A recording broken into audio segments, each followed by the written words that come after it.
protective measures. So I can say that the next witness, Mr. Gavin McFadgen, I beg your pardon, is available to be called. Perhaps before he's called, there is one matter that my learned friend, Mr. Keegan Katwa, raised on Tuesday, relating to the procedure which the prosecution intended or suggested be adopted with this witness as regards the admissibility of documents. There are a number of documents the prosecution would like to show to this witness, including the CPEL final reports, but also some underlying material. Apart from, I think, 6 or 7 underlying documents, the rest of the material is in dispute, and I do anticipate that there would be a fairly lengthy and possibly complicated legal debate about this. Your Honours have been informed that the witness has health issues, and my suggestion, Your Honours, was that in the interest of shortening his evidence, that the relevant documents be shown to him, identified, any questions which the prosecution deems fit be put to him on that, but that the issue of the admissibility of these documents be debated subsequently by way of written filings. That way, in my submission, we could dispose of this witness much more efficiently than if he had to sit through all of the legal arguments. Both my learned friends have agreed to this proposed way of proceeding, but obviously we're in the hands of the court in that regard. Mr. King Katwa. Mr. President, in respect to the issue of the documents that are in dispute being determined by way of an application, that is our position, that we prefer filing in respect to that issue. Mr. President, my learned friend Mr. Steinberg has accurately put forward the position. We are content with that arrangement. There is another matter that I would like to raise with the bench before the witness is brought in, but on that issue we agree with the prosecution. All right, before you raise the matter, Mr. Steinberg, assuming we proceed according to the joint recommendation of counsel, as you've laid it out, how long, Mr. Steinberg, assuming we proceed according to the joint recommendation of counsel, as you've laid it out, how long, Mr. Steinberg, assuming we proceed according to the joint recommendation of counsel, as you've laid it out, how long, Mr. Steinberg, assuming we proceed according to the joint recommendation of counsel,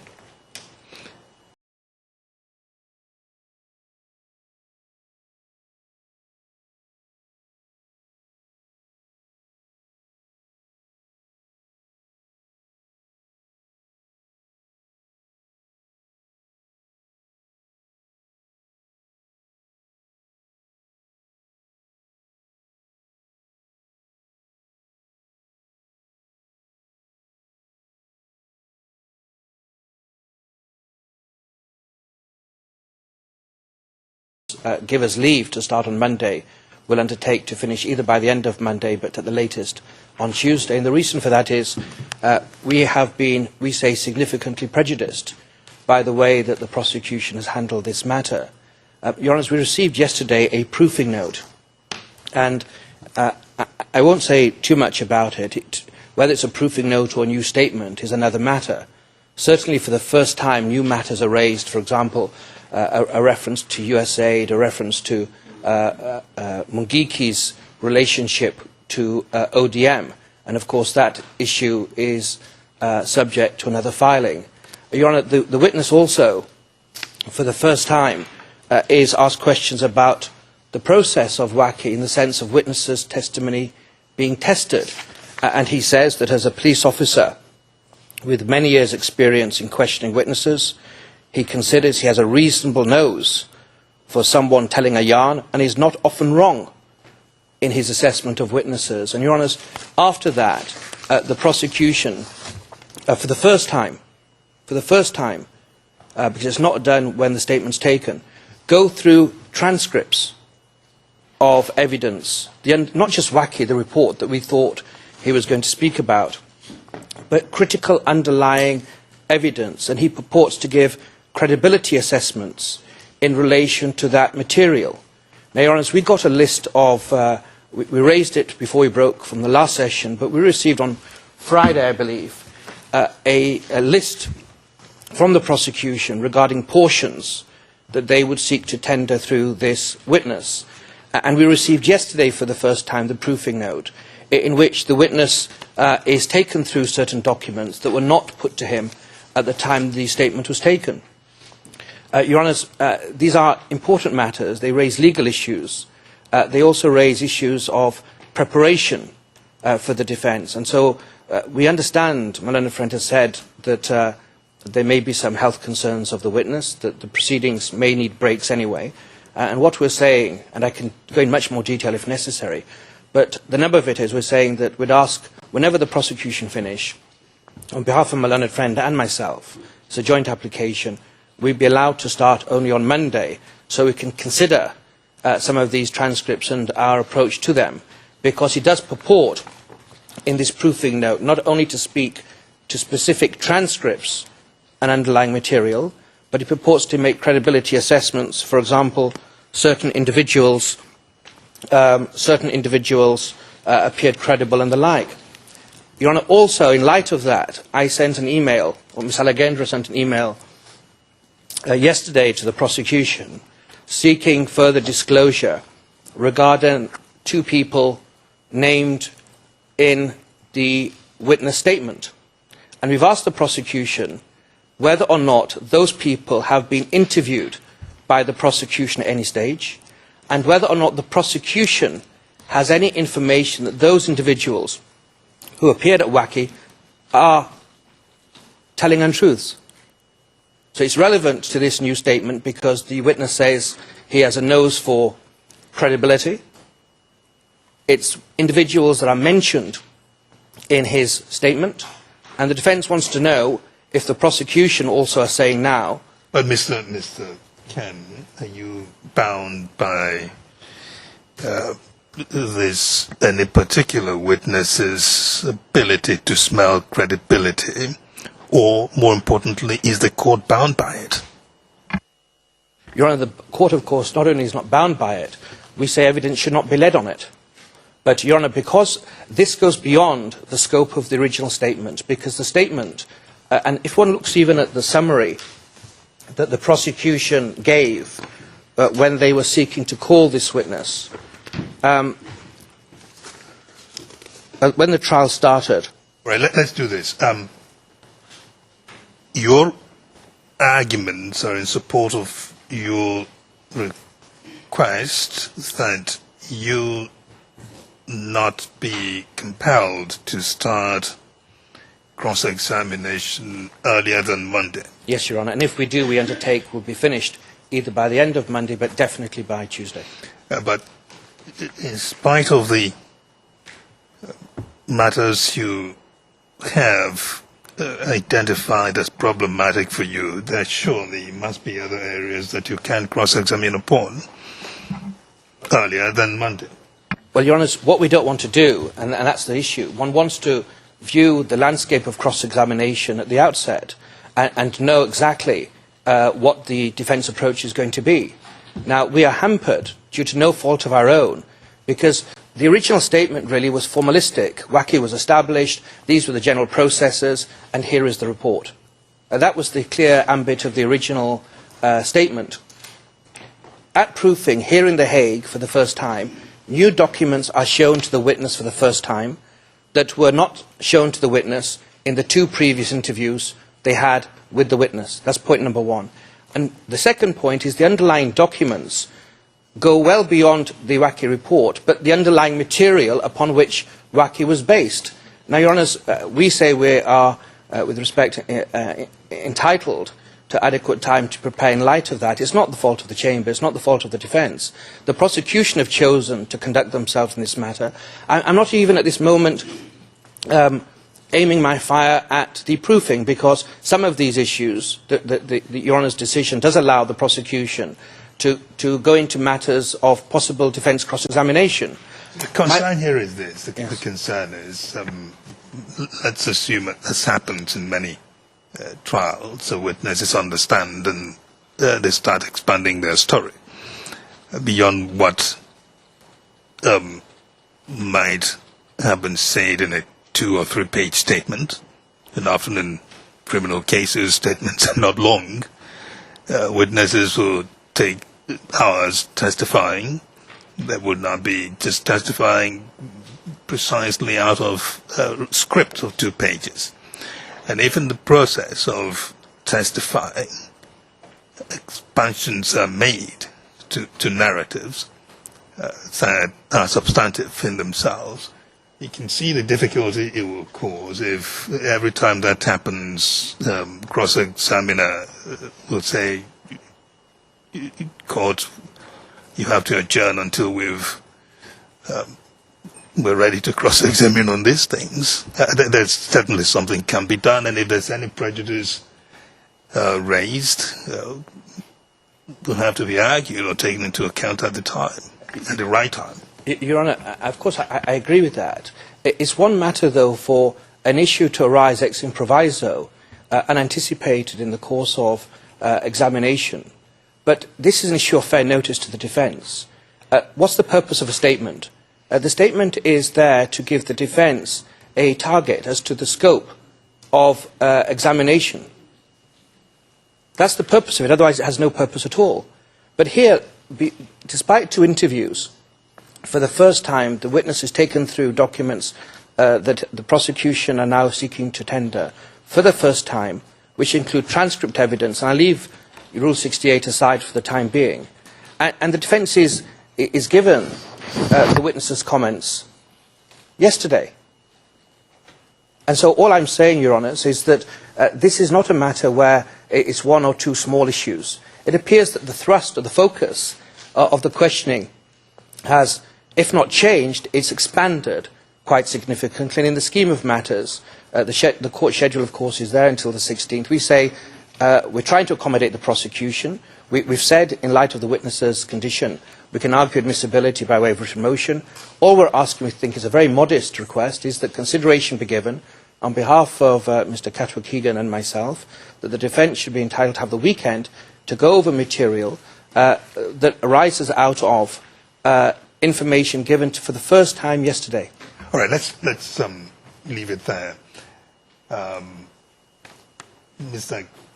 King Katwa, Mr. Khan said he spoke on behalf of the both of you, so you don't need to speak more on this, do you? It is true he spoke on behalf of both of us. Mr. President, may I mention that apart from the postulation that some of the issues in the proving notes are new, there are instances when the witness has actually said the opposite of what he had said initially in the screening notes and in the subsequent statement. And that, Mr. President and Your Honours, we pray should entitle us to more opportunity to look at what is introduced by the prosecution. Mr. Steinberg? Thank you, Your Honour. I must confess to being somewhat perplexed by my learned friend's complaint, particularly the complaint that he's taken by surprise that not only the CPEV report but certain underlying documents were put to this witness for his comment. I note that it is not just the CPEV report, but every single item that was put to this witness was disclosed on the prosecution's list of evidence on the 5th of May 2011, clearly indicating this was material upon which the prosecution intended to rely. This witness, Mr. McFadden, and the previous witness, witness 247, are the 2 witnesses on the prosecution's witness list from the CPEV Commission, and I would have thought it quite obvious the witnesses through whom the prosecution would seek to tender this evidence. In addition, certain underlying material has also been sought to be submitted via bar table motion. And I note, for instance, that certain of the transcripts we now seek to tender through this witness, including the testimony of one Professor Haroon Ngeni, Dr. Stephen Kaya, and Dr. Shadrach Kamei, when we sought to tender this evidence through the bar table motion, the defense for Mr. Ruto did not object. Their response was, agrees to the admission of the portions of the document identified by the prosecution, subject to certain reservations. I beg your pardon. This was the agreed facts filing. I'll give the reference. It's ICC 0109 0111 1121, confidential Annex A. And it's item number 45 under the heading non-ICC transcripts. As Your Honours is aware, the protocol for witness proofing permits the prosecution to put documents to a witness upon which the prosecution might seek to put to that witness for comment and possible admission, amongst other reasons, to determine the utility of using those documents with the witness. Now, given that the prosecution seeks to tender the CPEV report as an exhibit in this case. But it's either they're not objecting necessarily to tendering the documents or you reviewing those documents with a witness. That's not my understanding of their position. Their position is that that they not be required to start cross-examination earlier than Monday. What do you say to that? I understand the position, Your Honours, and the basis for the submission is that they've been taken by surprise. And my submission is that they should not have been taken by surprise. They should come as no surprise to them. Your Honours, I leave this matter in the court's hands, but the prosecution's point of view is that we're dealing with a witness who's not in the best of health. He should not be kept here longer than necessary. And with the exercise of due diligence, my learned friends could have and should have done the necessary preparations in order to commence cross-examination promptly. The two matters that they raise regarding questions put to him as to US aid and as to the involvement in Mungiki are simply matters that arise out of questions and lines of cross-examination that have been put to previous witnesses that the prosecution thought this witness might be able to comment on. All right. Mr. KenyaMOJA.com, so your undertaking is that if you are allowed to start only on Monday, you will complete on Monday.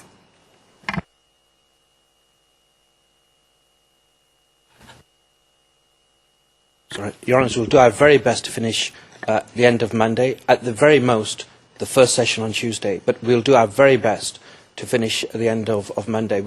If the court is minded to grant the request, the least we can do, of course, is try our utmost to comply with any orders of the court. I'll say no more.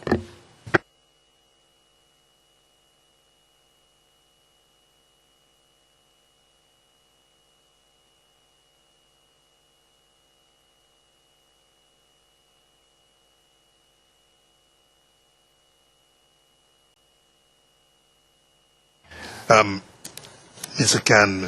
KenyaMOJA.com, we will start this witness's examination in chief. We will consider the matter again at the point of the prosecution's completion of their examination in chief. We'll revisit the matter at that time. It may well be that there are some questions you could put to the witness in the meantime. It may well be that your concerns or the prejudice you worry about might become clearer at that stage, at the stage of the completion of the examination in chief, rather. So the point being, be prepared to start, but we will think about it. I'm grateful. Your Honour, one additional matter, of course, is I won't repeat the submissions, but we received the proofing note yesterday. There is a rule, of course, that any material we wish to put, we must give the prosecution 24-hour notice. So if I gave it on that material tomorrow morning, of course, I could use it on Monday. But as of the moment, I haven't got that material, I'll confess. I'm not ready for it because this is unanticipated. And I will not be able to put certain material that I think we're entitled to. In fact, I'm not even sure what material I'm going to put. I have a broad idea, but selections have not been made. So, Your Honour, it's another factor I'd ask to be considered. I'm grateful. We'll keep that in mind as well, because if the prosecution takes an issue with that, then it may well be at that point that you'll need to make that argument. So, Your Honour, will we get a decision from the bench today on that issue, or will it be only as to when we are expected to start? We're not going to give you advanced ruling on it now. But later? Yes. I'm grateful. Let's bring in the witness.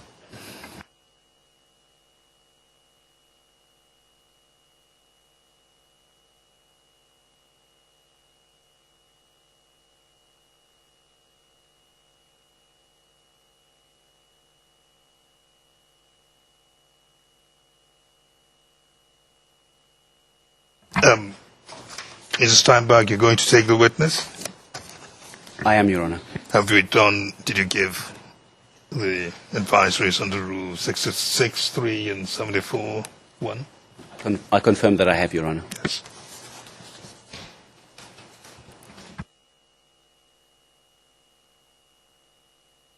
I thought I should have. There's an announcement that Mr. Kigen-Katwa, we will be adjourning today at 3:45. I mentioned you, Mr. Kigen-Katwa, just to draw your attention, not that this is an announcement particular to you. I noticed you were engaged in a discussion at the time. We will be adjourning at 3:45 today, so everybody knows that. Please administer the oath to the witness. I solemnly declare that I will speak the truth, the whole truth, and nothing but the truth.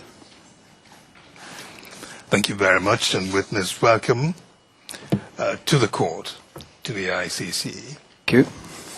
And when I welcome witnesses, I don't want them to feel like strangers to the courtroom, because this is your courtroom. It is international. It belongs to the international community of which you're a member. We thank you for joining us in our search for the truth in the case before us. And in that search, as you probably know, we do it by questions and answers. The counsel in the case will be asking you questions, beginning with the party that told you. The prosecutor would ask you questions in examination in chief. After that, the defense counsel for Mr. Ruto or Mr. Sang, they will take turns asking you questions. At the end of all that, it may well be that the victim's counsel represented over there would also may need to ask you questions if they request to do so, and we grant them leave to do so. In all of that, questions. I suspect that you're familiar with the process. In answering those questions, it is critical that you concentrate on the precise question asked and give only the answer to that question in as concise a manner as possible. And then stop and wait for the next question. It is often the case, because of how we operate, and I will be speaking to you in a moment about that. There's something we call the pause rule. Again, I'll be speaking to you about that. We're required to take pauses in between question and answer. Sometimes when that pause is occurring because the prosecutor is pausing, observing his own pause, the witnesses might then think that they haven't given enough for an answer, and they'll keep talking. And so that's why I say, think about the answer that is called for by the question, give it, and then stop. There'll be a pause from the prosecutor or the questioner, and then they'll ask you the next question. Keep that in mind. Please do your best to eliminate guesswork and speculation. If you must draw inferences, so be it. But to some people, what is an inference to somebody might be speculation to another person. So keep that in mind. Do your best to give us informed answer that you thought about as opposed to speculating or guessing. We're interested more so in what you have observed directly or your own perceptions than hearsay testimony. But in the manner of your testimony, it may well be that you may have to base yourself on information you received from some other sources. Let's try and keep that to the minimum, if that must be right. We've been informed that you may require, from time to time, breaks. If you do, let me know. Okay? All right. Now, the logistical matters. There are people who assist with the team here. There are also part of the team are up in the compartment to see the interpreters are up there, and the court reporters are also up there. They cannot hear you directly except through the microphone and through their own headsets. So for that reason, it is important at all times that we do not have overlapping speakers, hence the pause rule that I indicated earlier. The testimonies are interpreted into French, and it is often the case that when the speaker finishes speaking in English, the French interpreter is finishing interpretation. So if one starts speaking immediately, it may cause problems of interpretation. And it's for that reason that we observe the 5 seconds pause. Try and do that. The prosecutor will do the same thing. Thank you very much for coming. Mr. Steinberg. Thank you, Your Honours. Good morning, sir. Good morning. Please state your full names for the record. My name is Gavin Alistair McFadyen. And before we get into the meat of your testimony, Mr. McFadyen, I'd just like to go through some details of your work and experience in the past. Is it correct, sir, that you were a police officer in New Zealand for 32 years, of which 16 years was spent in the field of criminal investigations? That is true. And what rank did you rise to within the New Zealand Police Force? Assistant Commissioner of Police. Responsible for what area? Responsible for operations.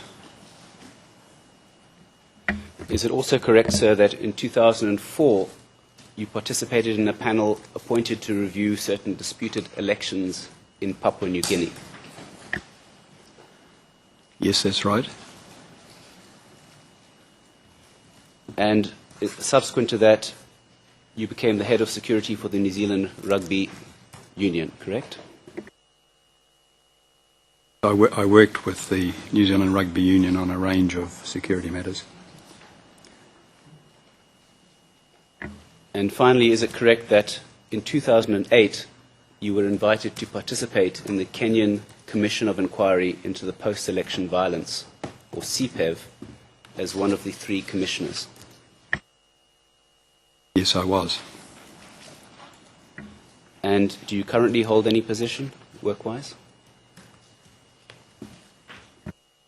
I work on my own account, providing consultative services across a range of sectors.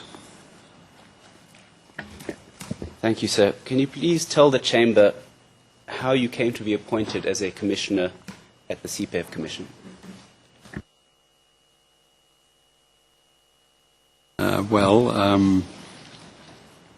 I received a communication from, I think it was a UN group supporting the panel of eminent African personalities, asking if I was available. I believe that was late March 2008. I was available and interested, and subsequently I was appointed as a commissioner. I'm grateful. Your Honour, before we go on, I wonder if my learned friend could be kind enough, because it's not in the statement. For the first time we've heard that the witness is providing consultative services over a range of sectors, and it'd be very helpful to have some idea what that means. So I'd ask, just in the interest of fairness, because it's not in the statement, we don't know what it is, if a couple of questions could be asked so we can be put in the picture early on. I'm grateful. Your Honours, that's not a matter which is relevant to my questioning. And obviously it's a matter which my learned friend could question the witness on if it does interest him. But on this instance I have no objection to putting the question. So you've heard the inquiry of my learned friend. I wonder if you could give some more details as to your current work, if you're able to. Range of sectors in particular. Okay. Well, one of the sectors is major events, mainly sporting events. And from time to time, I've been asked by senior people in mainly government organisations to assist them with any support they might need. For example, if this helps, the New Zealand Police asked me to look at their complaint system and some work they were doing there. I'm grateful. Would this be complaints by members of the public about actions of police?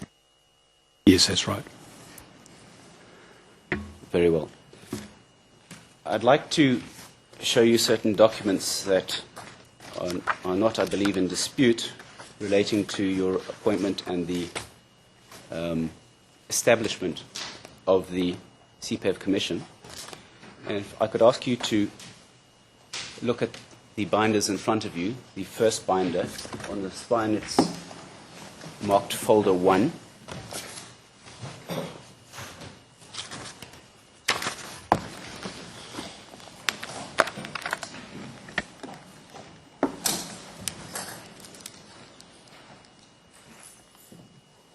And if you could turn, please, to tab number 3 of that folder.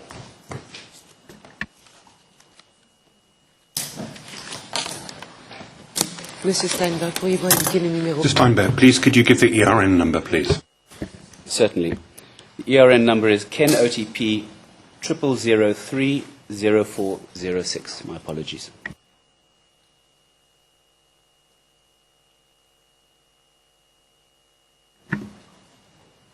Sir, do you recognize that document? Yes, I do. And is it correct that that is the Gazette of the law establishing the CPEF Commission? Yes, it is. And one sees your name there on the left, about halfway down, as one of the 3 commissioners. I will return shortly with some questions about the other staff members on this page. Can you confirm that part of your mandate was to issue a report at the end of the process? Yes, it was. And did you do so? Yes, we did. Did you, sir, contribute to the writing of that report? Yes, I did. And as one of the commissioners, did you yourself sign off on that report before it was submitted to the Kenyan government? Yes, I did. Thank you. I'll return in due course to that report. Can you please flip over to tab number 4? Your Honours, there are a series of documents. I note that from prior practice, the preference of the court is to deal with them one by one. Yes, if you intend to tender this is the time to do so. I asked for this document to be admitted as the next in the series of the prosecution exhibits. My understanding is that this is agreed by the defence. It is. I'm grateful. It is, Your Honor. The document is admitted as the next in the prosecution exhibits. Le document KEN Document KEN-OTP 000304006. Public will have the number EBD-T-OTP 00121. Prosecution evidence 121.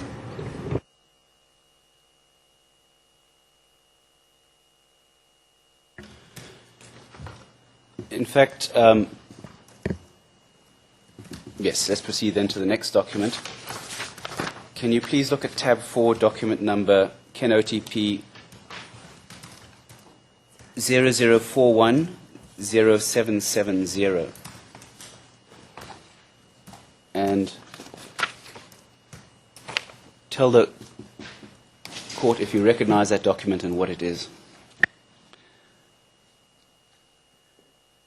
Yes, I do. It's a little blurred, actually, but it was our Commission's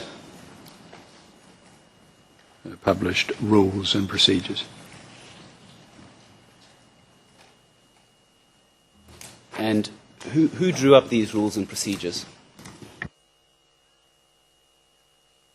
Commissioners drew up these rules and procedures. Your Honour, I ask that this be admitted as the next in the series of exhibits. I understand also no objection from the defence. Do you not have a better, more legible version of this document? Because, Your Honour, we did say there was no objection, but we also did make the same point. This copy is not legible. Your Honours, I don't have one to hand. I dare say that this being a public document, the prosecution could get hold of one. All right. There is no objection, Mr. King, from Mr. Ruto. Mr. King, are you? None, Your Honor. Right. The document is admitted as the next in the prosecution exhibit. Mr.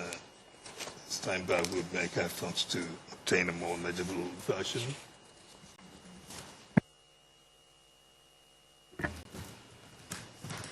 And turn then, please, to tab number 5. Excusez-moi.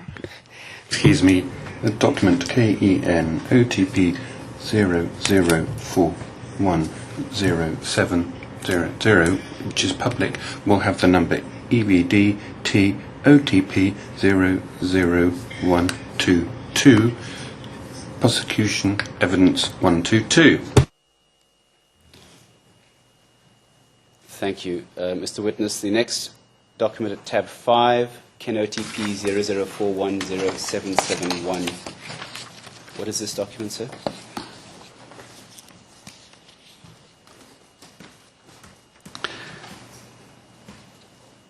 This document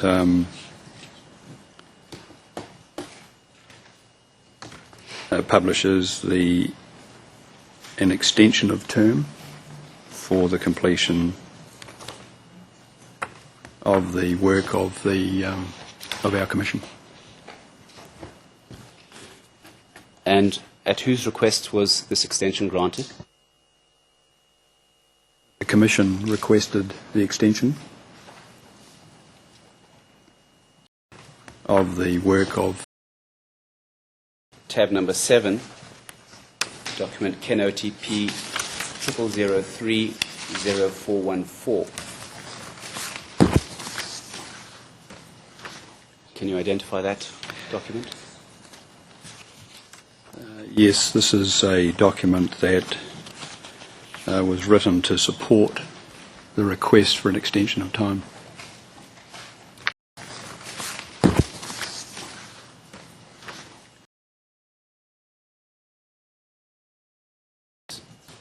The reference is KenyaMOJA.com 00030418. Specifically, Yes, this is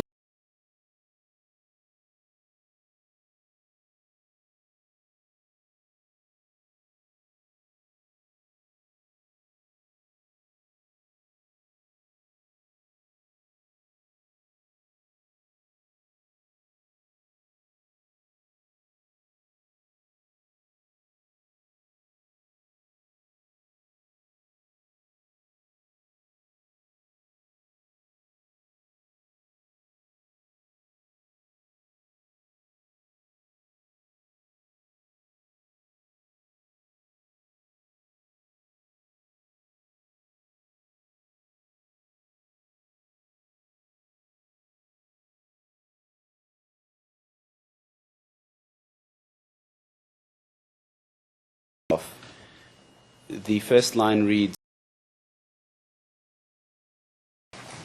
KenyaMOJA.com 00030418.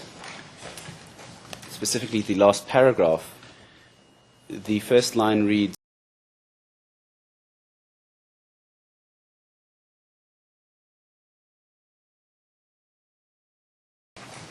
KenyaMOJA.com 00030418.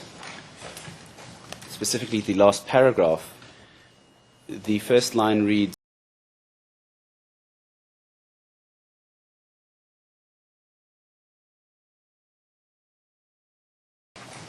KenyaMOJA.com 00030418.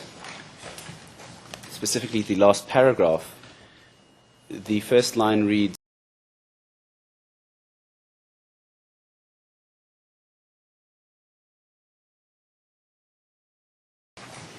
KenyaMOJA.com 00030418.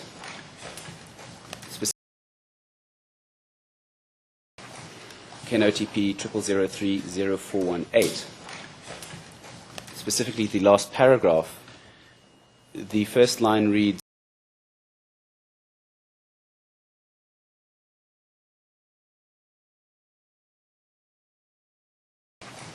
KenyaMOJA.com 00030418. Specifically, the last paragraph. The first line reads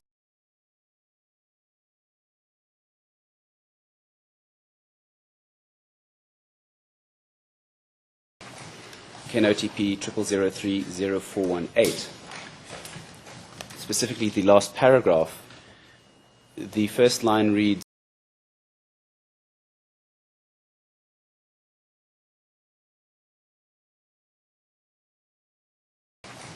KenyaMOJA.com 00030418.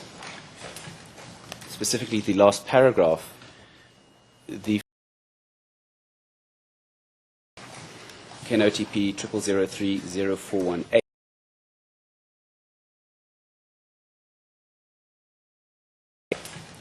Specifically, the last paragraph.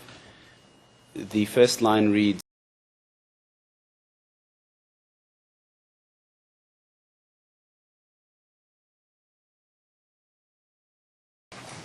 KenyaMOJA.com 00030418. Specifically, the last paragraph. The first line reads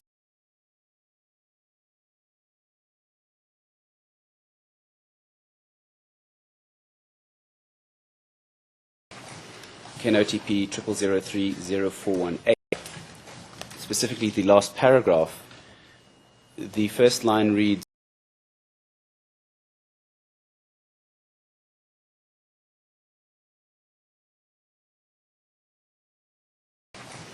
KenyaMOJA.com 00030418. Specifically, the last paragraph. The first line reads KenyaMOJA.com 00030418. Specifically, the last paragraph. The first line reads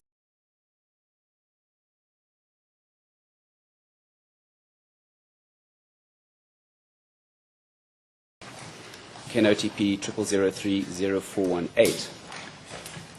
Specifically, the last paragraph. The first line reads,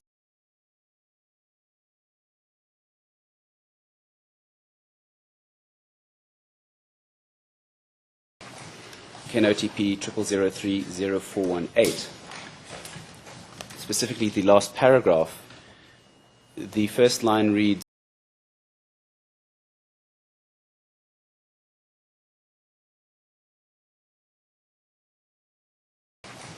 KenOTP 00030418. Specifically, the last paragraph. The KenOTP 00030418. Specifically, the last paragraph. The first line reads,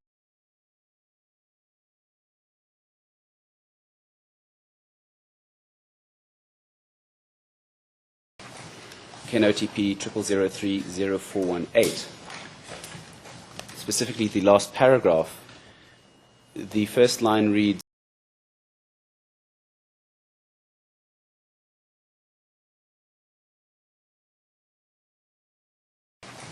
KenOTP 00030418.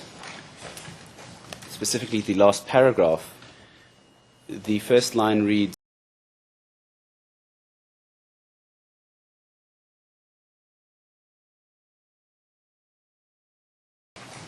KenOTP 00030418. Specifically, the last paragraph. The first line. KenOTP 00030418. Specifically, the last paragraph. The first line reads,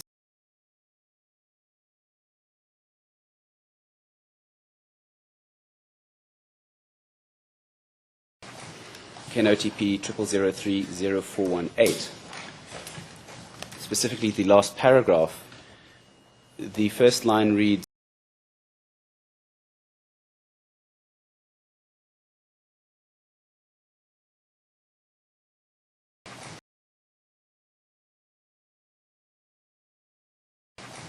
KenOTP 00030418. Specifically, the last paragraph. The first line reads,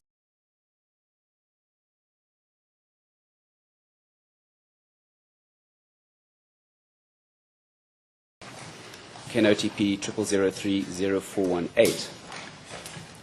Specifically, the last paragraph. The first line reads,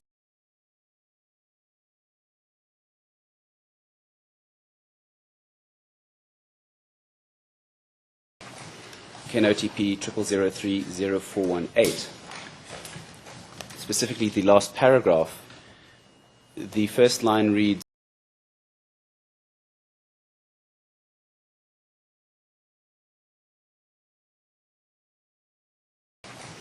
KenOTP 00030418. Specifically, the last paragraph. KenOTP 00030418. Specifically, the last paragraph. The first line reads,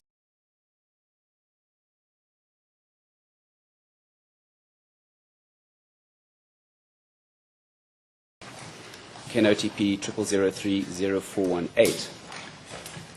Specifically, the last paragraph. The first line reads,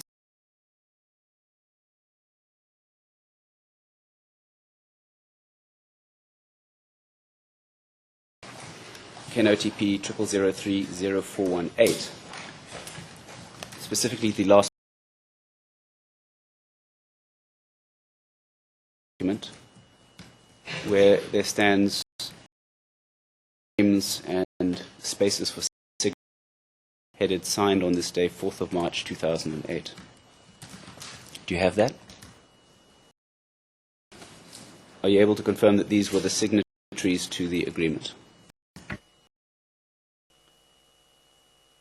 Yes, that's correct. Now, the prosecution only has this unsigned version in its possession. See the signed version of this, or can you tell the court where it was? Yes, well, I did see a signed version, but I can't just remember exactly where that was.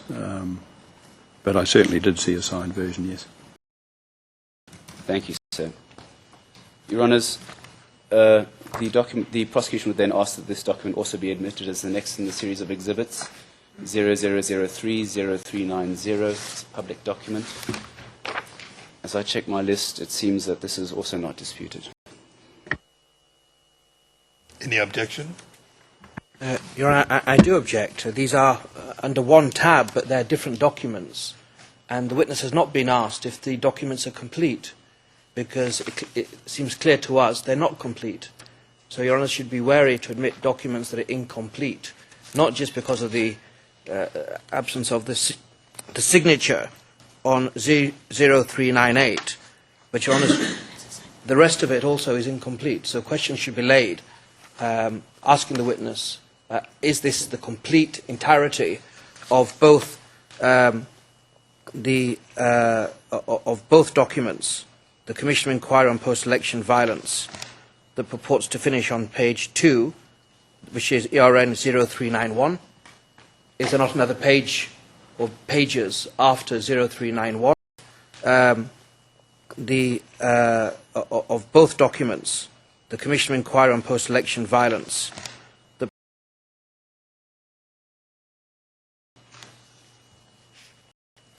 So, Your Honour, unless that is clarified, there is an objection.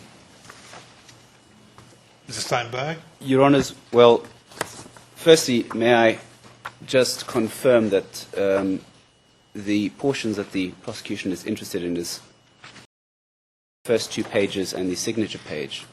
The rest was put in for completeness as this came to the prosecution as a single document. But I will put the questions to the witness and see whether he can elucidate. Sir, are you able to shed any light on my learned friend's query as to the completeness of these documents? Well, no, I can't. As I've said, I have seen these documents, but in terms of the how they're put together exactly, I can't say any more about that. Mr. Steinberg, the witness, if you look at what Mr. Khan is saying is that these appear to be bundling up of several documents. So if that is the case, it seems to me you might want to unbundle them through questioning or any other method. Yes. Read the documents one at a time and then see whether you need, at the end of it, to add them all up together again by way of submission. So.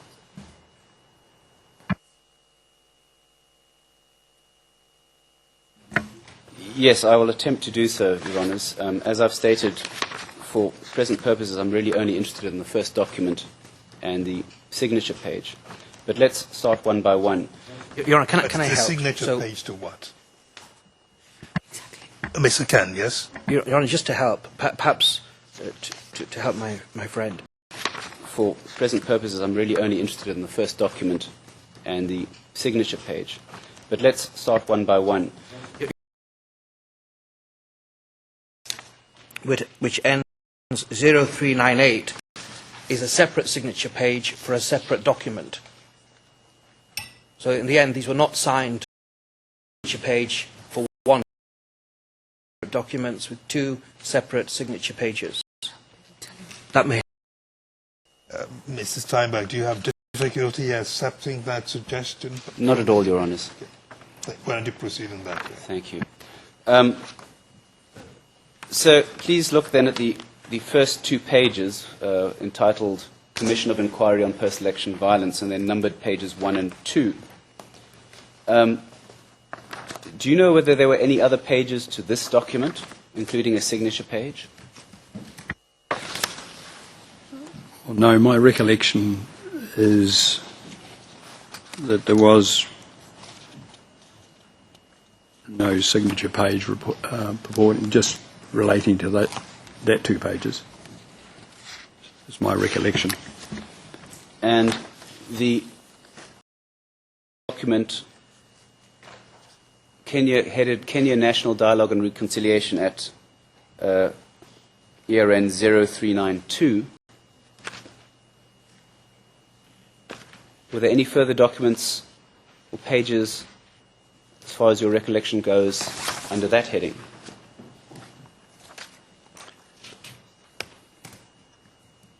Well, I have no recollection of any further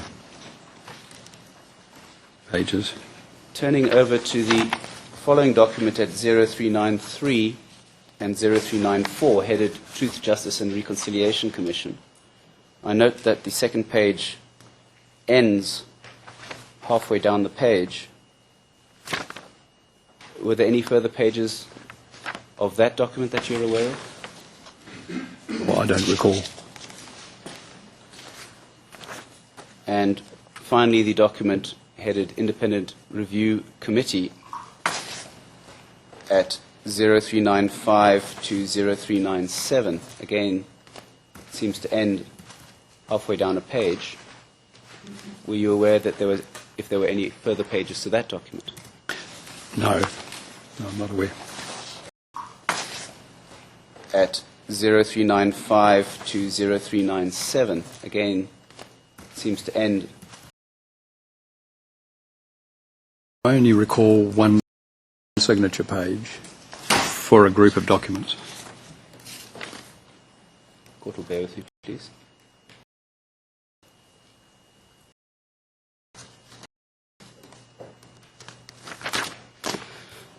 Your Honours, as I've said, these are handed in together as they were received as one document. The prosecution does not intend to rely on the pages from 0399 to the end of the document at 0405, which are essentially irrelevant.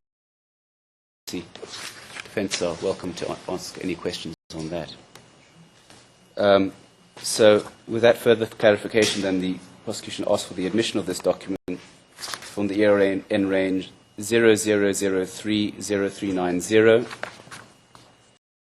to 0398, the signature page. Any objection? Your Honour, no objection, with the caveat we've mentioned about whether it's one document or several different documents and about missing pages. No objection on our part. The document is submitted then as, the bundle of documents submitted as next in the prosecution exhibit. That would be the documents appearing from 0390 to 0398.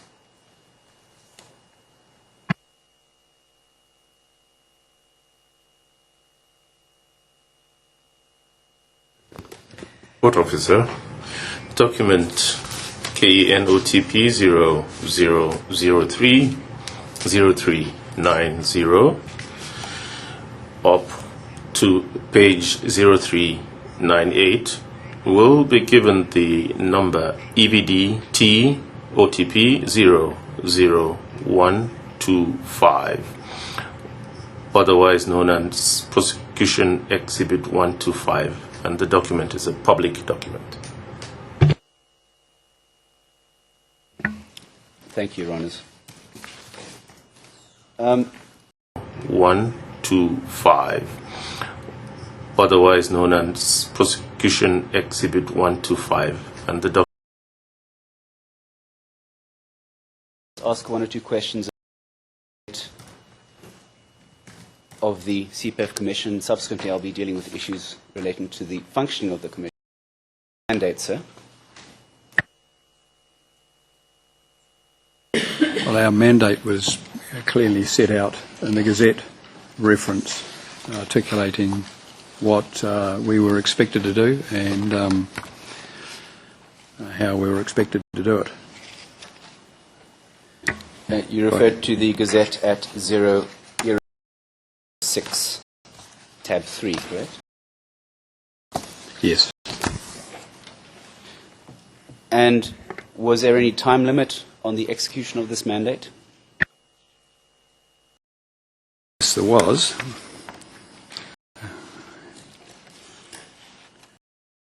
There was a time limit, if I can find it here. It was to be finished or completed within 3 months, from memory, and with the possibility of another month.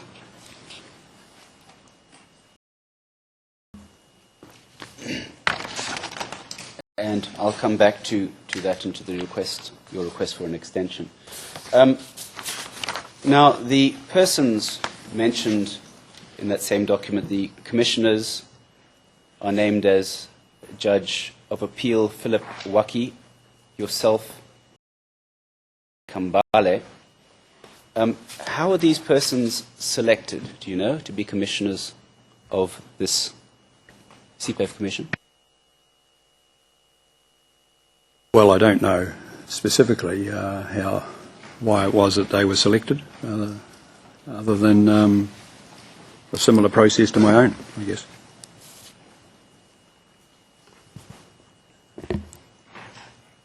You've referred a moment ago to the agreement. Why it was that they were selected, other than a similar process to my own, I guess.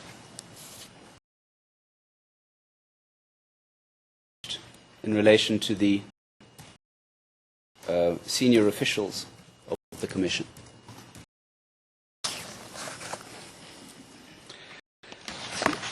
Well, there was an indication in that, under the heading composition, about how the Commission of Inquiry or who would compose or comprise the Commission of Inquiry.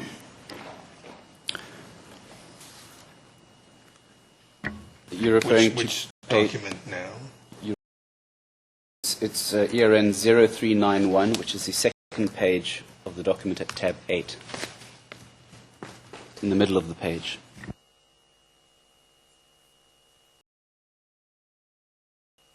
Perhaps I can just read that into the record. The Commission of Inquiry will be composed of 3 impartial, experienced and internationally respected jurists or experts in addressing communal conflict or ethnic violence. 2 of these shall be international and 1 shall be Kenyan. They shall be selected by the panel following consultation with the government/PNU and the ODM and appointed by the President. Is that your understanding of the selection process? Yes, it is.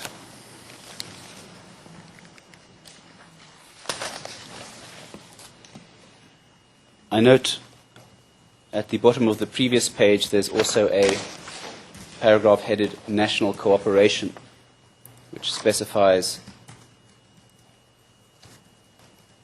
that the Kenyan authorities shall give full cooperation to the Commission, including access to various records.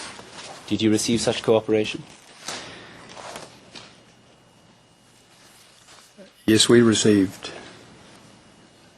a lot of cooperation from the Government of Kenya and from various Kenyan authorities and entities.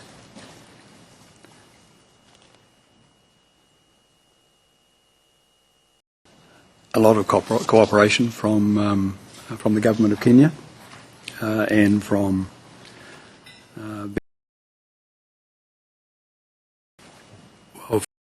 frankly, the time frame was going to be obviously different. We recognised that before we started. One of the reasons for that was that this commission, or at least the commissioners and the 5 appointed office bearers, if you like, the 3 commissioners, counsel assisting and the secretary, we needed collectively to create our own set of arrangements, including how we were to operate, hence the rules, where we were to operate, getting staff on board, all of those, administrative elements that take time, frankly.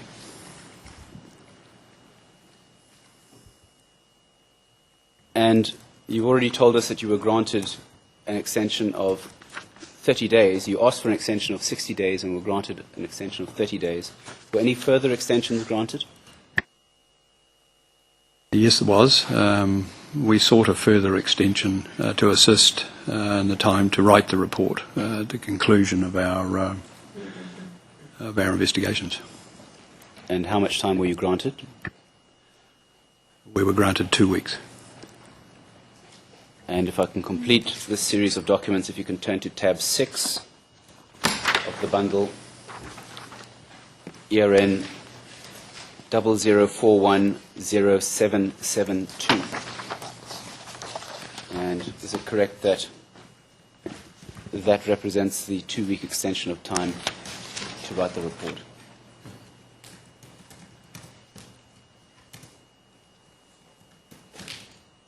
Yes, it is.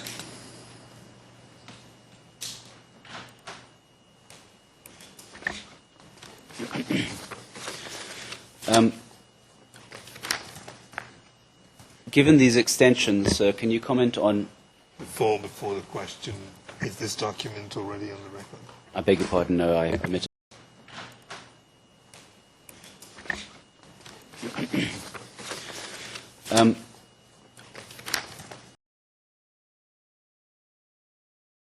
Document would be submitted as the next in the prosecution exhibits.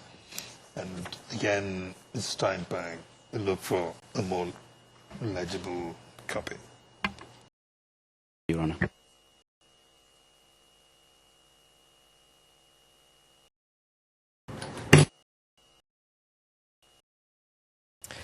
The court officer, document KenOTP 0041 0772, DVD number TOTP 00126, otherwise known as Prosecution Exhibit 126. It is a public document. Your Honours. I'd like to then deal a little bit more detail with the staffing of the Commission. Philip Waki is indicated as being a judge of appeal. He was Kenyan, is that correct? Yes, that's correct. And can you tell us, please, who was Mr. Pascal K. Kambale and where he came from? Pascal Kambale was from the Democratic Republic of Congo. He has a law degree, and from my understanding, had been working, amongst other places, I guess, in the USA. In what field? My understanding is human rights field. Besides the Commissioner, the other two persons appointed by the President was one George Mongare Kegoro, appointed as the Secretary. Can you tell us about who this person was and what his duties were? Yes, Mr. Kegoro is... By the President was one George Mongare Kegoro, appointed as the Secretary. As an advocate of the High Court of Kenya. He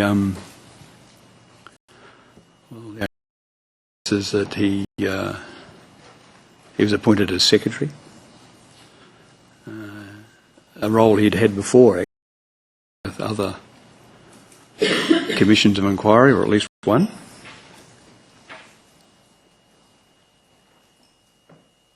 And what was the role of the Secretary in the Commission? Well, his role, by and large, was provide or oversee all of the support to the commission and the commissioners, administrative proceedings, support with our hearings and those sorts of things. also documentation and the security of it and those things. And the last member appointed by the President was one David Shikomera Manjanja. What can you tell the Chamber about his background and role?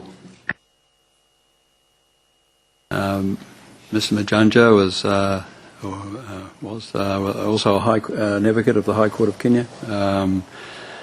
He was appointed by the government as counsel assisting the Commission, and the role, I guess, of the counsel assisting is to do just that. For example, he would oversee witnesses to be heard by the commissioners. He had a teams working with him, a legal team, for example, and also a team of investigators.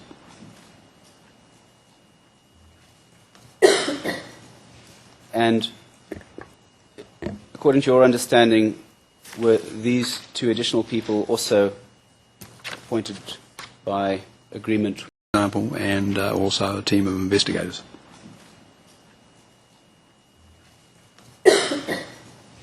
And sure that those positions were specified by the agreement parties or not.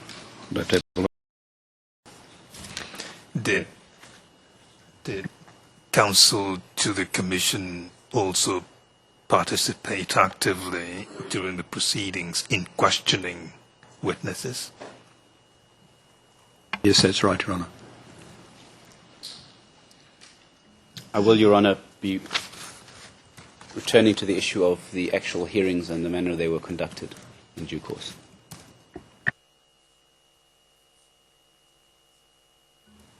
Now, I note that in the agreement it specified that as far as methodology is concerned, I'm referring again to ERN 0391 at tab 8. It specified that the Commission of Inquiry shall develop its own work. These will be guided in all respects by principles of fairness, impartiality, transparency, and good faith. Can you please tell the Court, sir, how you went about developing the methodology for this Commission?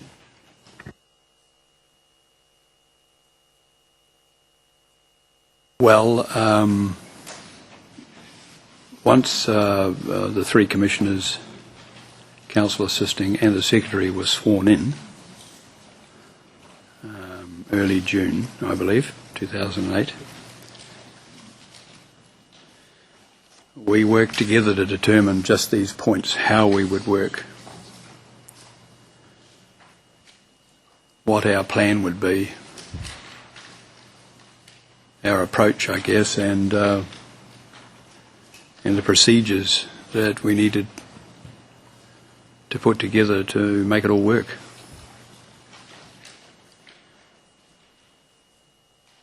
So during that period, from being sworn in until, and the procedures that we needed to put together to make it all work. Proceedings were concerned and issues of media liaison? Well, we resolved at a very early stage that that where possible, proceedings would be held. And, to that extent, we promulgated procedures around those arrangements, and we informed Kenyans about this at an early stage, publicly. But in addition to that, we also determined that where we needed to, some witnesses may well need to be heard in camera. How important was the issue of publicity to your work, in the view of the commissioners? We felt that was very important.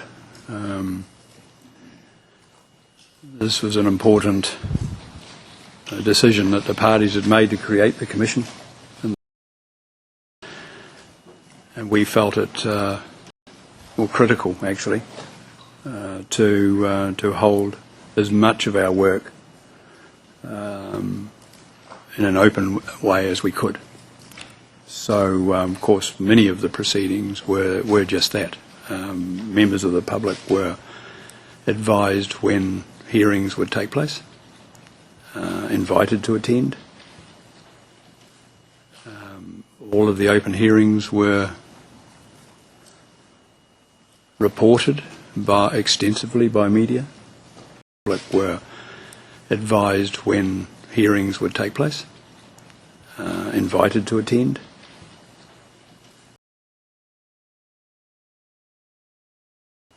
Reported extensively by both on television in some cases, as well as and on radio.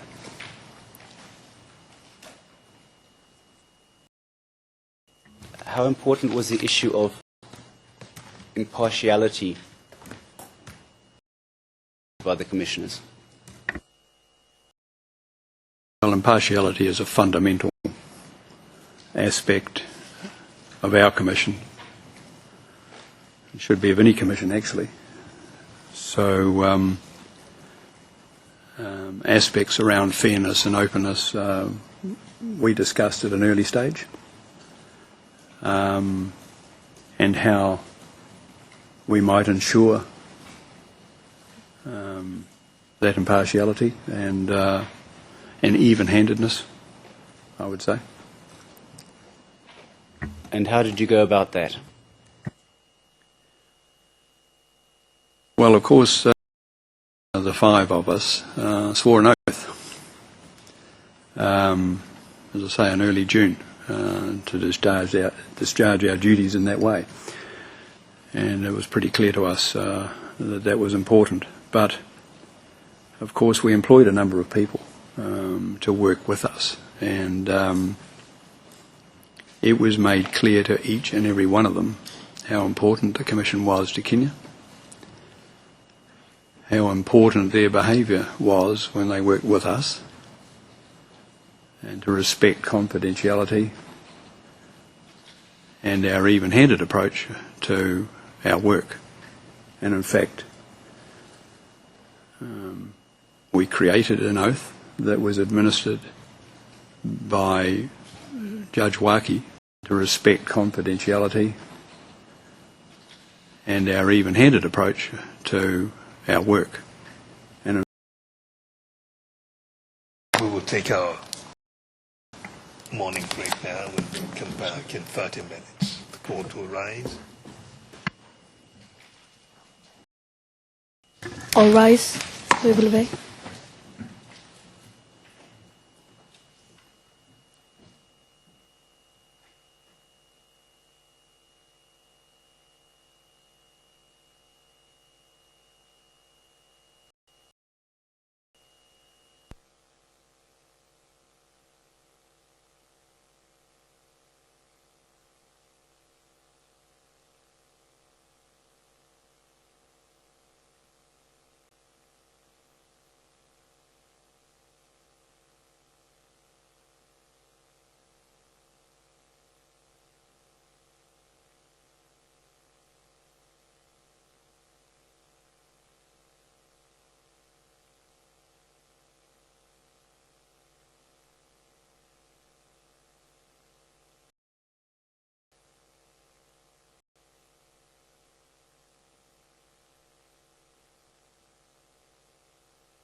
KenOTP 00030418. Specifically, the last paragraph, the first line reads,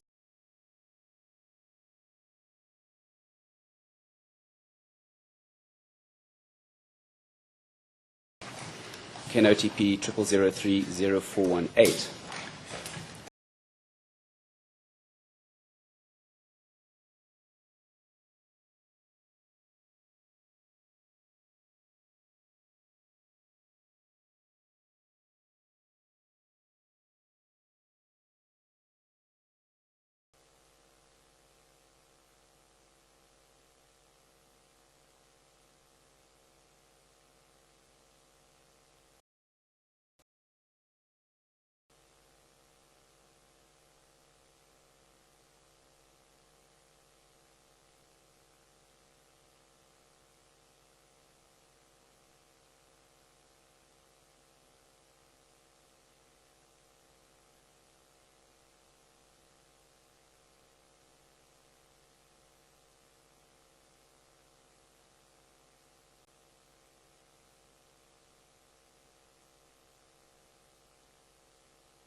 Please be seated.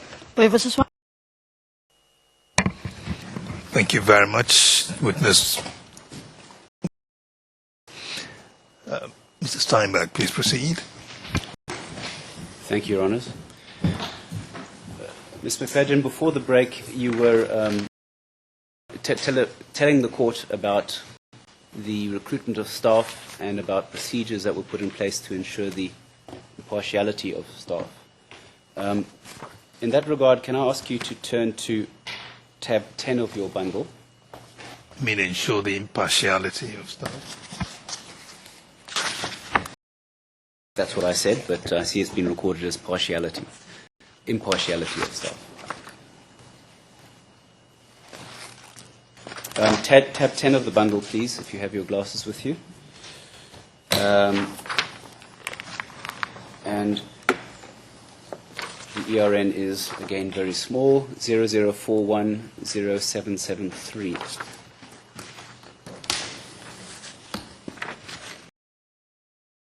So that this is a list of the CPEV staff which you provided to the OTP.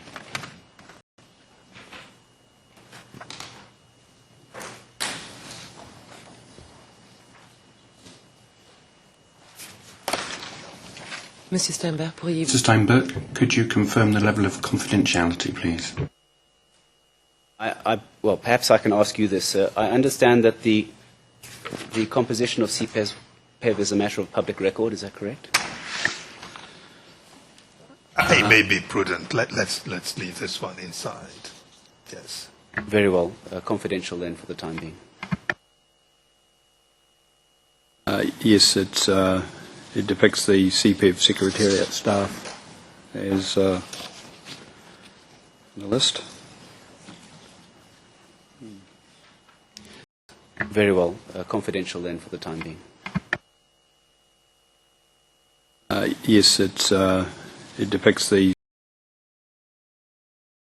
To recruit suitable investigators for the Commission? Well, it was apparent we needed an investigative team, and to that end we did two things really. One,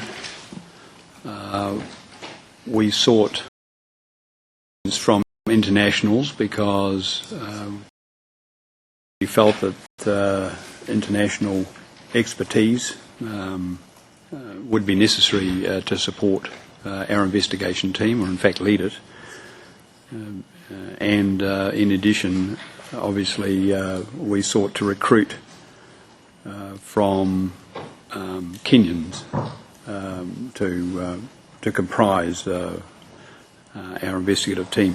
I mean, one of the issues, of course, was that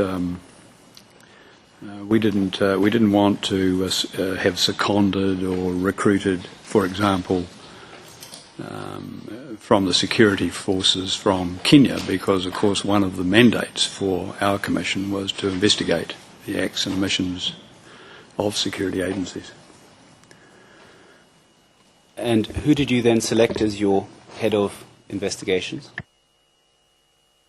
We selected Bob Grinstead, who was originally from Canada, from the RCMP, in fact, and but at that time, and still is, I believe, based in New Zealand, and he had an investigations role with the Independent Police Complaints Authority in New Zealand. For the record, the RCMP, I believe, is the Royal Canadian Mounted Police, correct? That's correct. And were there any other internationals in the investigative team? Yes, one other international, Melinda Ricks. Melinda, I believe, is the Royal Canadian Mounted Police, correct? that's correct. And on a period of leave from the police, and much of her experience across general investigations, but also gender gender-based violence was her particular area of expertise as well. Now, besides appointing an international investigator to lead the investigations, did the commissioners play any role in the oversight of investigations? Well, yes. I mean, the commissioners collectively adopted a strategy about how we were going to conduct our business, which of course included investigations. So there was a strategy agreed to, and how the investigators operated in general terms was part of that strategy.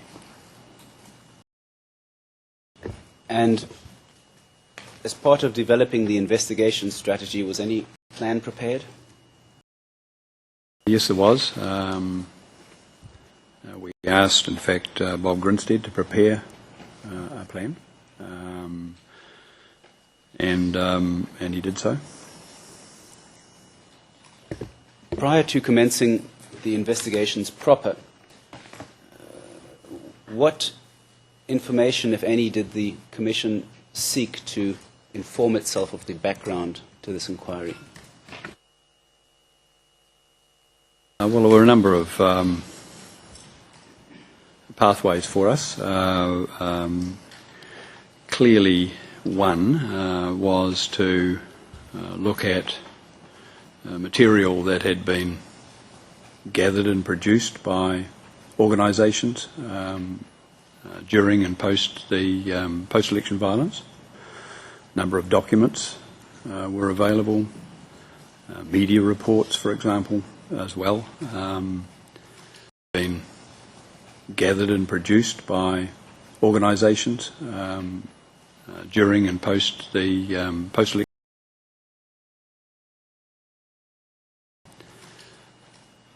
And in addition to that, we had some consultative meetings with entities and agencies to help inform us, if you like, to complete our work. And who were these agencies with whom you met? Well, we met with government agencies, including, for example, the Kenyan Police Service, the National Security Intelligence Service, and others. In addition, we met with a media group. We met with other groups that had specific contributions to make, for example, that were had interest and expertise in gender-based violence, for example.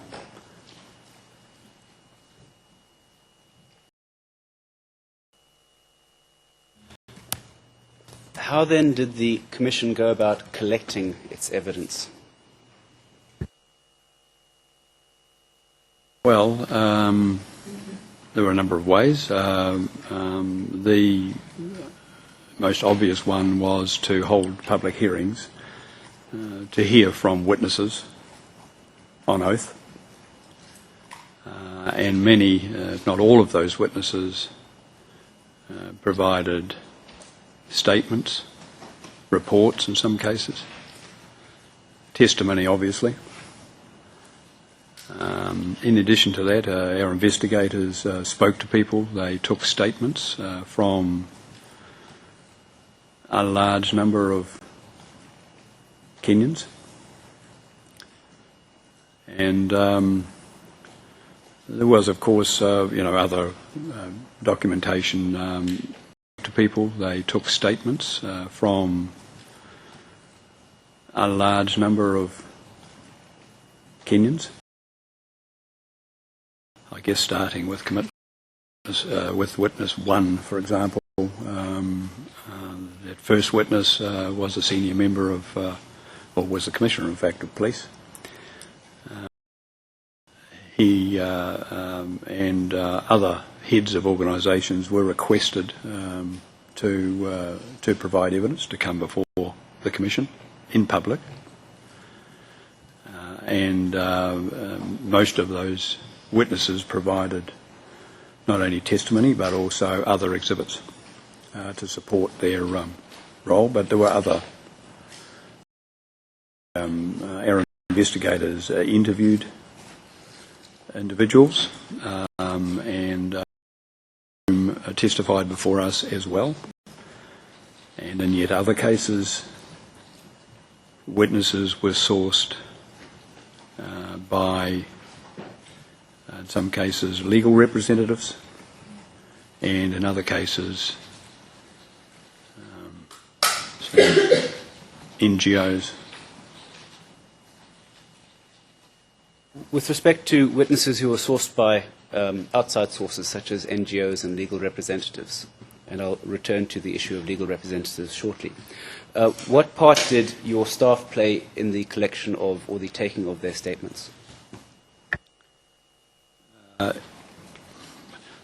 From memory, in that case, in those some of those cases at least, statements were produced by counsel rather than our investigators.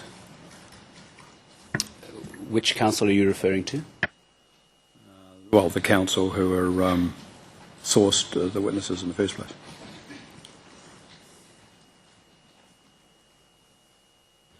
And were all the witnesses... Mr. Steinberg, can you tease out that point of inquiry more clearly? Because there may have been different counsel implicated at this stage. So I want to have a clear picture of whether we're talking commission counsel or legal representatives. Perhaps it would be convenient then to deal with that issue now. Besides the counsel implicated at this stage. So I want to have a clear picture of whether we're legal representative applied for and many granted as having standing. So in most cases, those representatives were appeared at all of the hearings, public hearings at least, presenting their constituency. And what selection or admission of counsel withstanding? Well, principally, the applications came from a legal representing a specific entity, a specific group.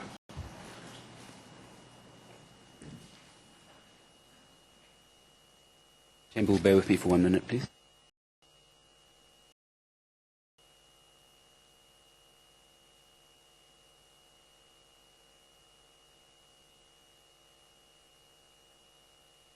And when you referred earlier to the fact that counsel in some instances produced statements, were you referring then to these counsel withstanding? Yes, on occasion that occurred, yeah. And how did it come about that these counsel produced statements of witnesses or produced witnesses for the Commission? The Commission asked counsel if they had witnesses to come before the Commission. I see. I will return then to the methodology adopted at these hearings to hear the witnesses. But before I get there, were all the witnesses from whom statements were taken asked to testify before the Commission? No, they weren't. I don't have a total number of how many witnesses' statements were taken, but it was many.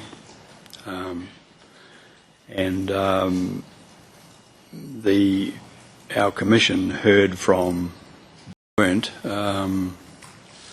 I don't have a total number of how many witnesses' statements were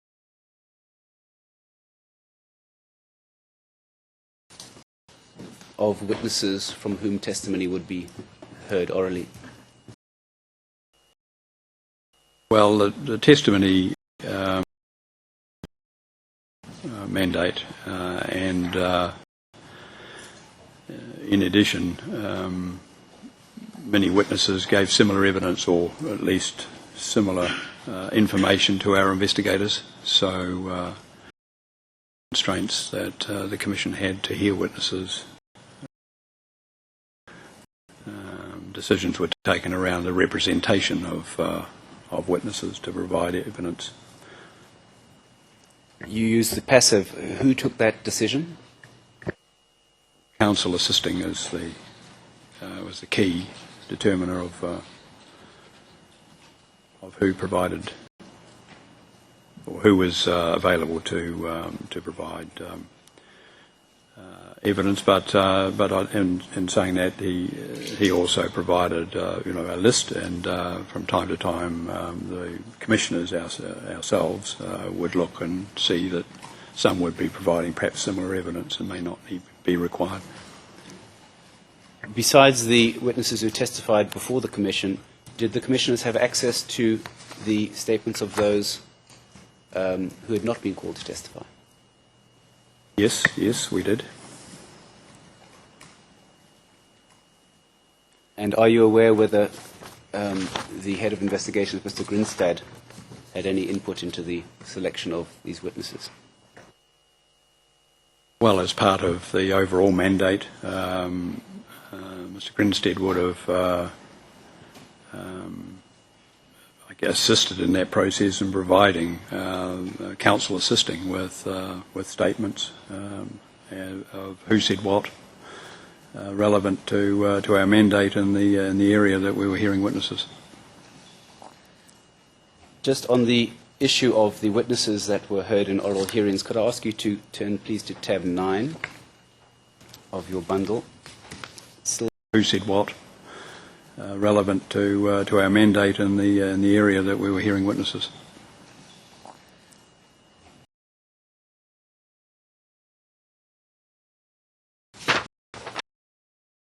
There's no ERN number. It should be 0.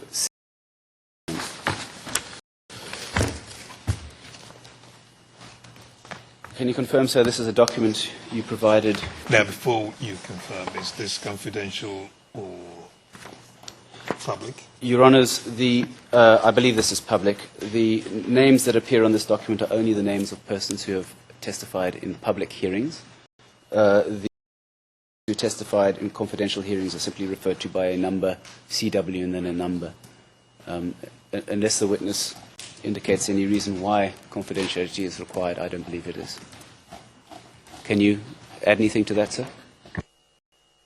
No, I think you're correct. Any witnesses whose name appears here would have given their evidence in public, and some individual witnesses chose to do just that.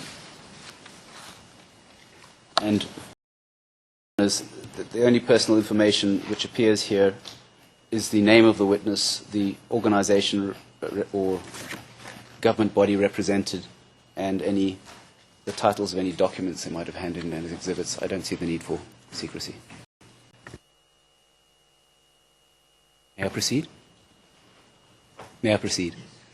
Proceed. So is this in fact a document that you provided for the Office of the Prosecutor?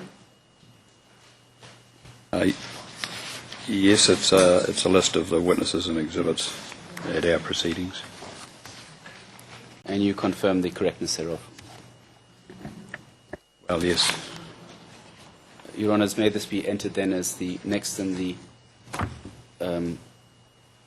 list of prosecution documents.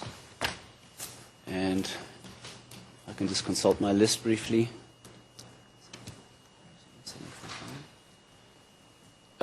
It seems that this is a document admitted certainly by the defence for Mr. Sang.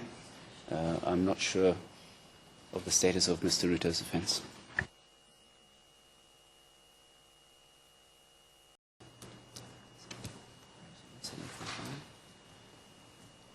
It seems that this is a document admitted certainly by the defence for Mr. You are seeking to tender this document as a prosecution exhibit. Indeed, Your Honour. Any objection? We notified the prosecution last night by email that there was no objection, but the only thing I will clarify is just the transcript. It's clear that the proposed exhibit is annexed to the public version of the WACI report, but the question 48, line 14, to the witness that you provided for the Office of the Prosecutor, I presume it means to the prosecution, generated by the witness, but from WACI, we accept it. Yes, perhaps if I can clarify, there were certain annexes to the WACI Commission which were not in the possession of the prosecution, and the witness kindly provided the Office of the Prosecutor with those additional annexes, this being one of them. Mr. Keegan-Katwa? We have no objection. The document is admitted as the next in the prosecution exhibits.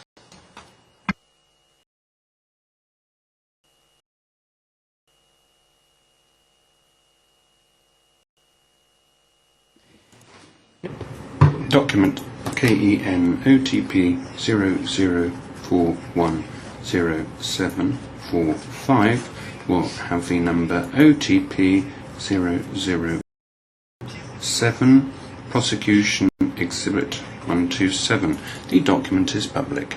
Mr. President, before we move on, can I also indicate we have no objection to the document at tab 10, which was KENOTP 0041-0773. My learned friend put it to the witness. It's a list of SIPEV staff. No objection from the defence, if my learned friend wishes to exhibit it. I'm grateful. KENOTP 0041-0773. My learned friend put it to the Next in the prosecution exhibits, that's the document CPAV Secretariat staff. Thank you, Your Honours. Le document Document KENOTP 00410773, confidential, will have the number EVDTOTP 00128, Prosecution Exhibit 128.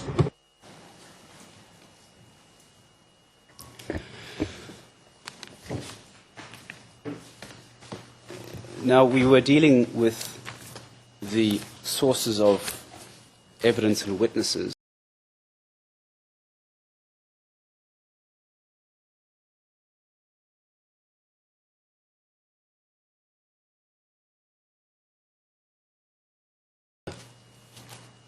By the manner through which evidence was sourced.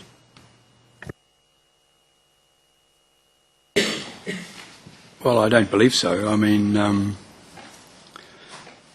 the Commission was, clearly established with its mandate. We, in the terms of witnesses, for example, many of whom were interviewed by investigators, and those investigators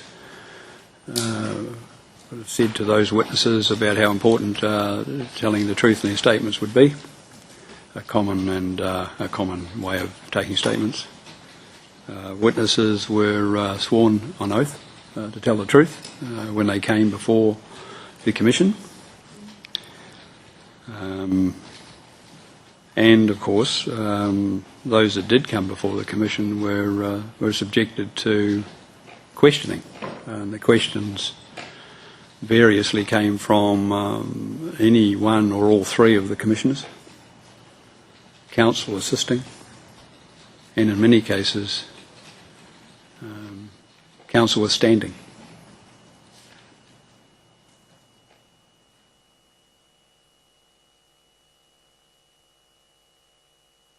So can you comment then on the possibility that the Commission was led in one direction or another by people tendering witnesses before the Commission?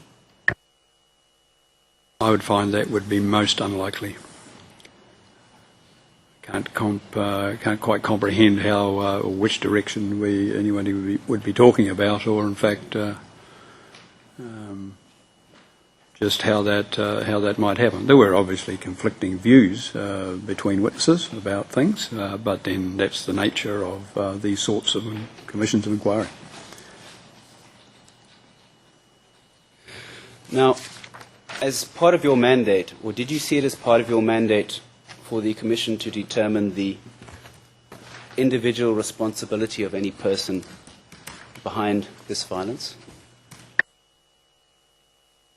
Well, not specifically. I recall part of the formation of this commission. I think it's stated that this commission is a non-judicial body, if you like, discharging its mandate under Kenyan law, and it's and we were looking at a broader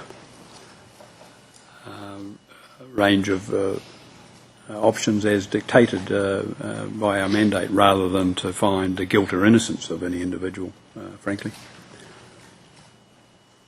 And leaving aside findings relating to acts and omissions of security agencies in general, can you confirm that your report does not seek to place blame on any individuals for this violence? No, it doesn't. In fact, in the introduction, I'm sure it's quite clear that we wrote that if there was any information that tended to point in any direction, that in our view any of those sorts of or that information needed to be picked up by another jurisdiction and not ours. All right. Perhaps then I can ask you to turn to the report at tab 12. It's ERN 00010364. You've already confirmed for the record that you signed off on the report. Can you identify whether this is the report in question?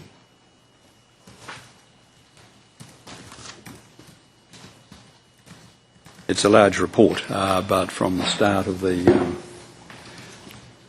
table of contents and looking towards the end,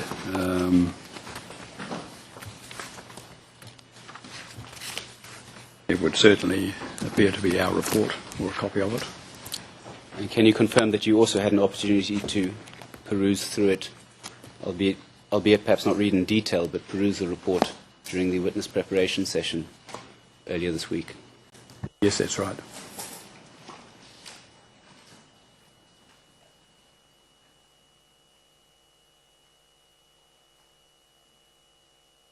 And you referred then to the introduction and to, as regards the identifying of responsible persons.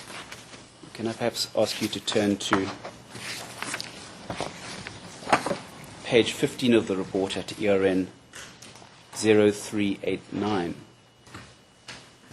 There's a heading there entitled Alleged Perpetrators, : to name or not to name. Can you explain to the Court the thinking behind the Commission and its ultimate decision as regards the naming of suspected or alleged perpetrators?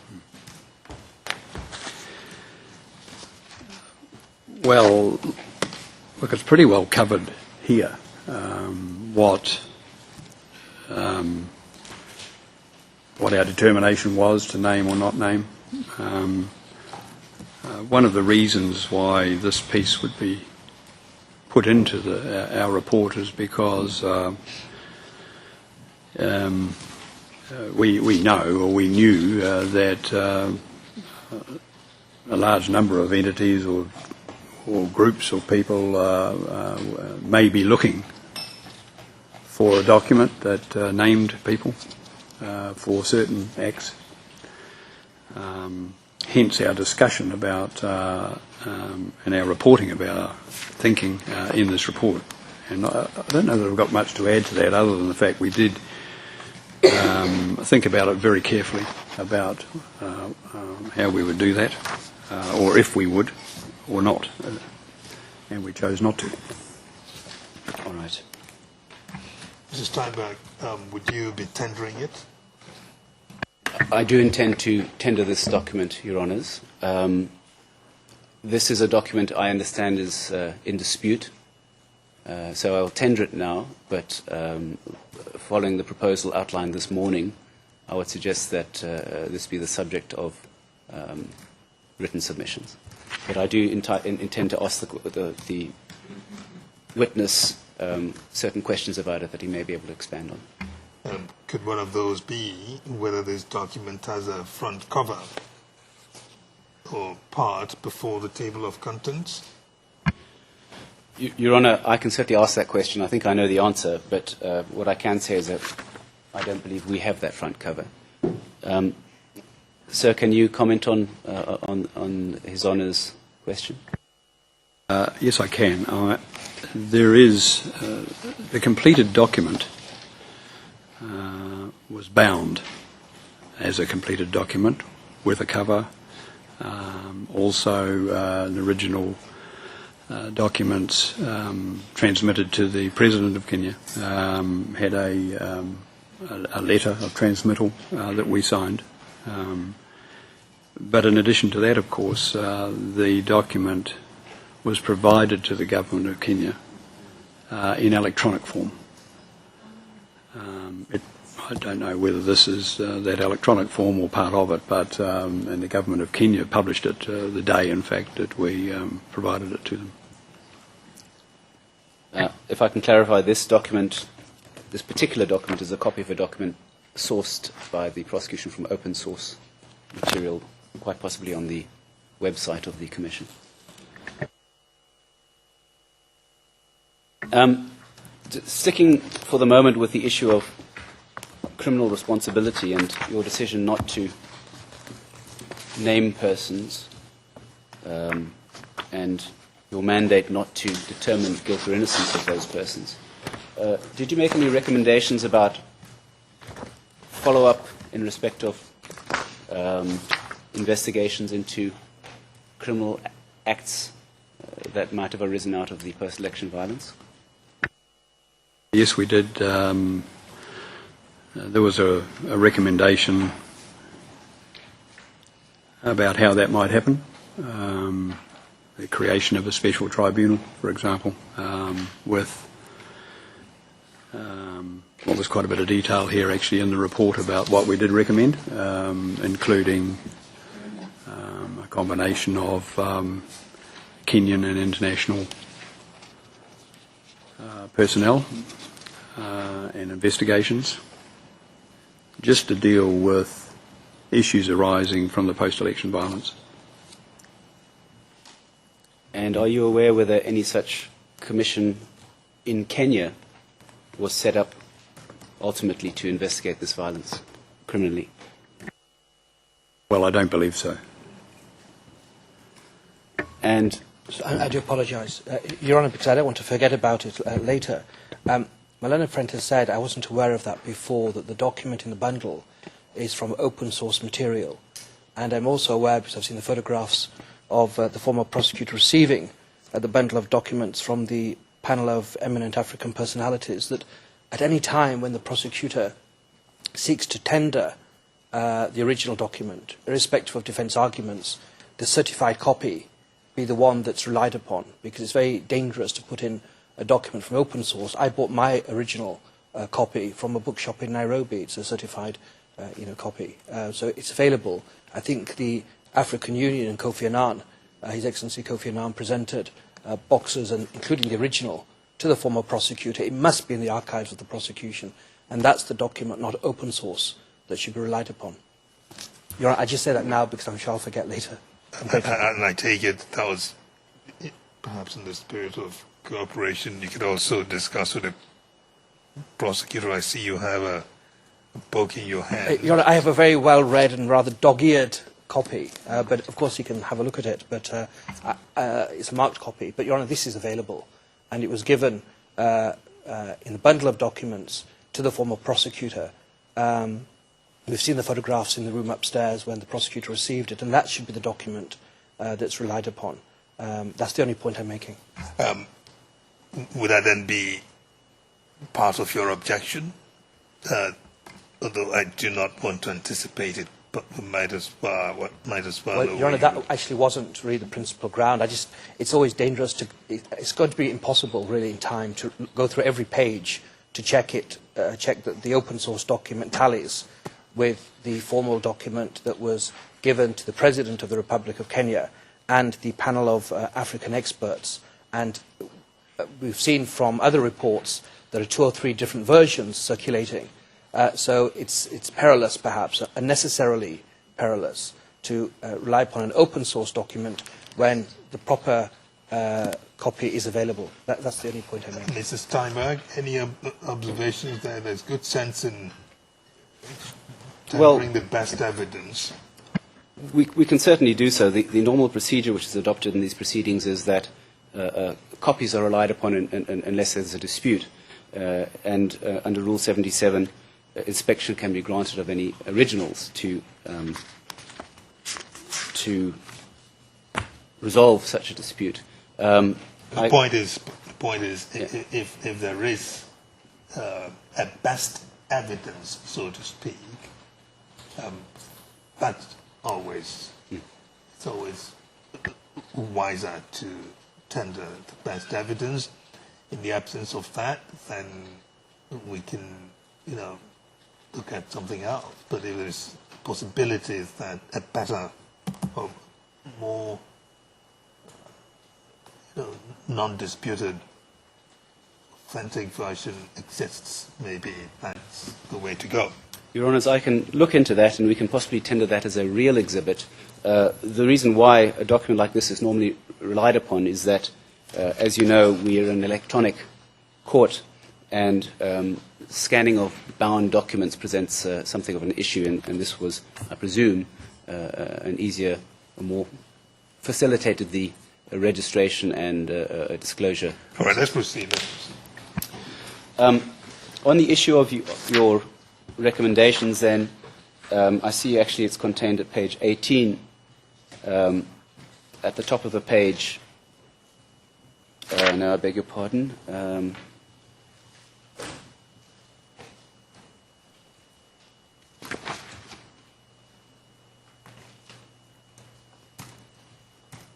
Well, the second paragraph, you also recommend, or you say that consideration will be given by the panel to forwarding names of alleged perpetrators to the International Criminal Court for further investigations, in default of setting up of a tribunal. Where are you? The second paragraph on page 18 of the report, 0392.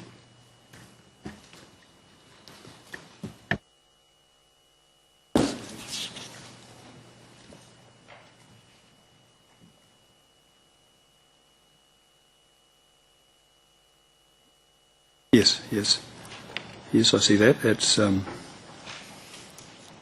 That's right. Thank you.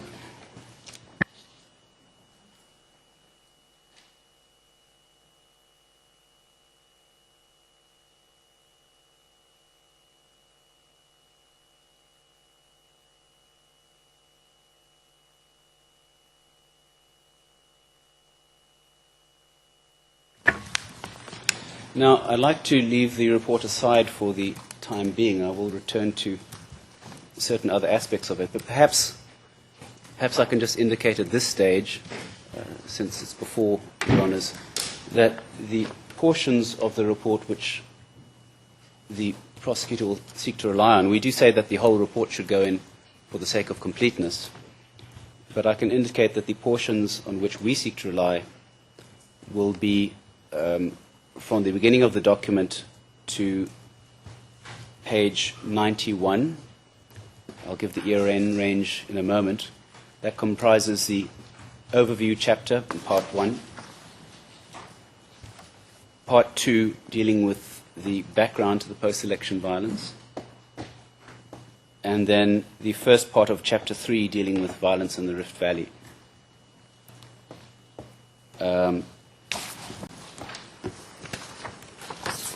bear with me, please. The ERN range is 00010364 to 0471.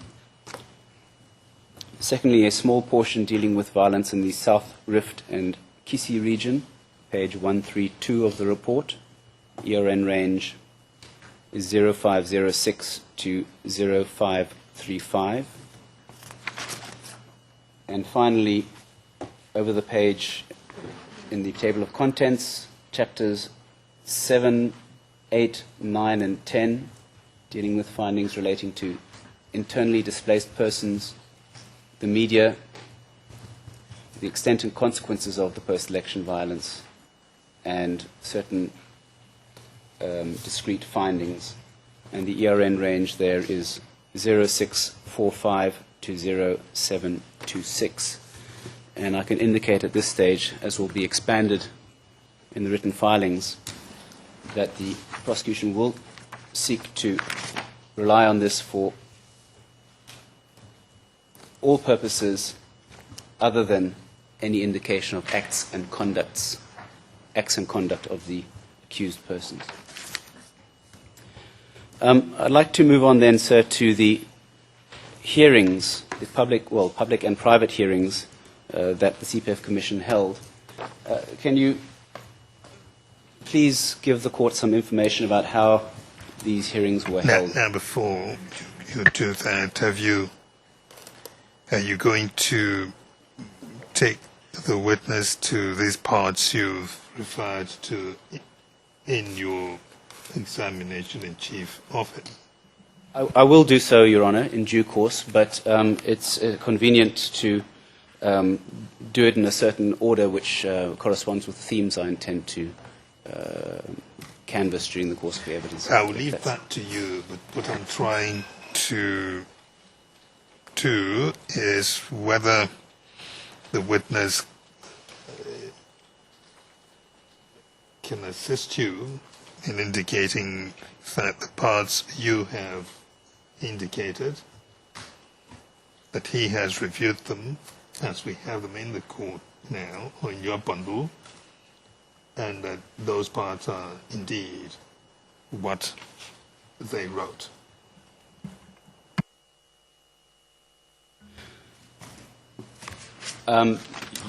It's up to you how you do that. Yes. I'm only indicating to you my point of interest in making that inquiry.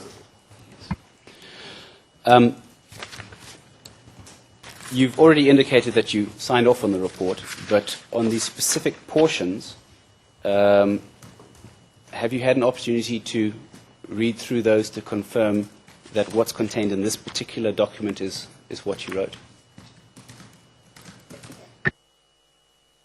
Yes, I would say that.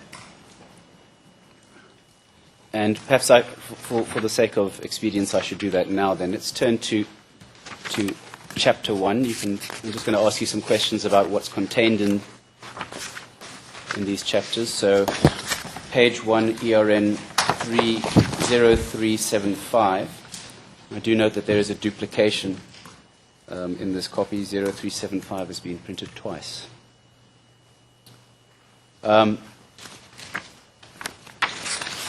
Looking through this up until page 20394, this covers much of the material we've already discussed today.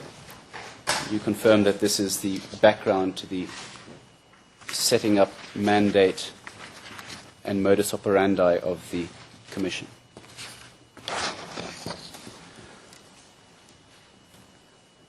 Excuse me, I apologise, but is it possible just to have a short break? Certainly, I'm sure that's what you want to say.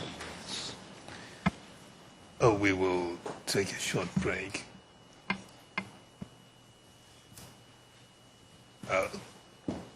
We can excuse the witness first and then we will rise.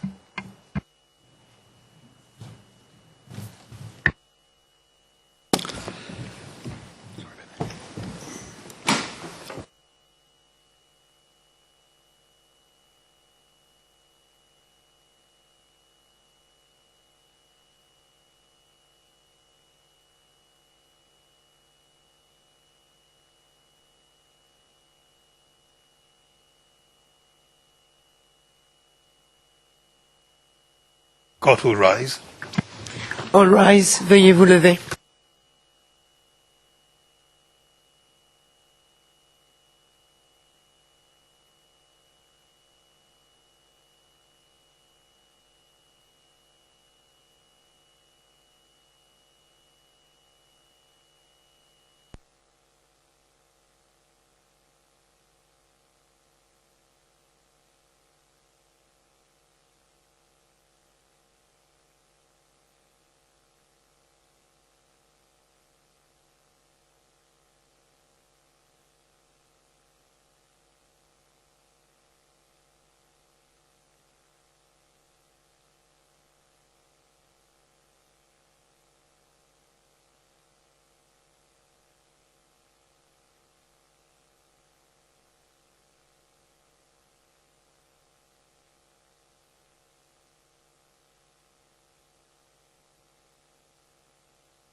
All rise.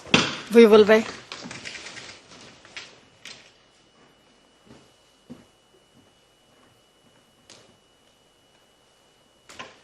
Please be seated.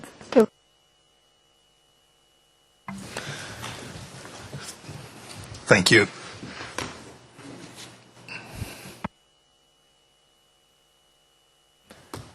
Mr. Steinberg, proceed. Thank you, Your Honours. Ms. McFadden, are you ready to proceed? Please do indicate if at any other stage you would like to take a break. We were busy going through the portions of the report I had indicated the prosecution intended to rely on. We dealt with Chapter 1. If I could ask you please to turn to page 20 of the report at ERN 0394. More particularly 0395, Chapter 2 entitled Post-Election Violence 2007, How Deep Are the Roots? At the outset, can I ask, besides the three commissioners, did anyone else contribute to the drafting of this chapter? Yes. Suzanne Müller. And please can you tell the Chamber who Suzanne Müller is and the circumstances under which she came to participate in the drafting of your report? She is an academic, I guess, who has a lot of knowledge on issues in Kenya, particularly pre-2007. And she was brought on board to assist in putting together a piece, this chapter, backgrounding, if you like, events prior to 2007. And what was her field of expertise? Well, I believe her field of expertise as an academic is in researching and writing about these very subjects, particularly in Kenya in terms of previous election violence and other matters relating to land grievances and ethnic clashes and those sorts of things. And I see at the foot of page 21 ERN 0395 is a fairly comprehensive footnote setting out sources upon which she relied. Correct? Yes.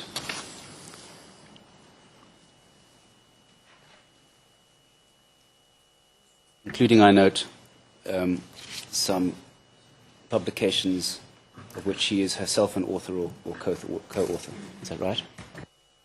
Yes, that's right. Mr. Steinberg, that question raises in my mind a question in relation to the list of staff that you mentioned. So we're clear as to who participated in this work in the CPAV report.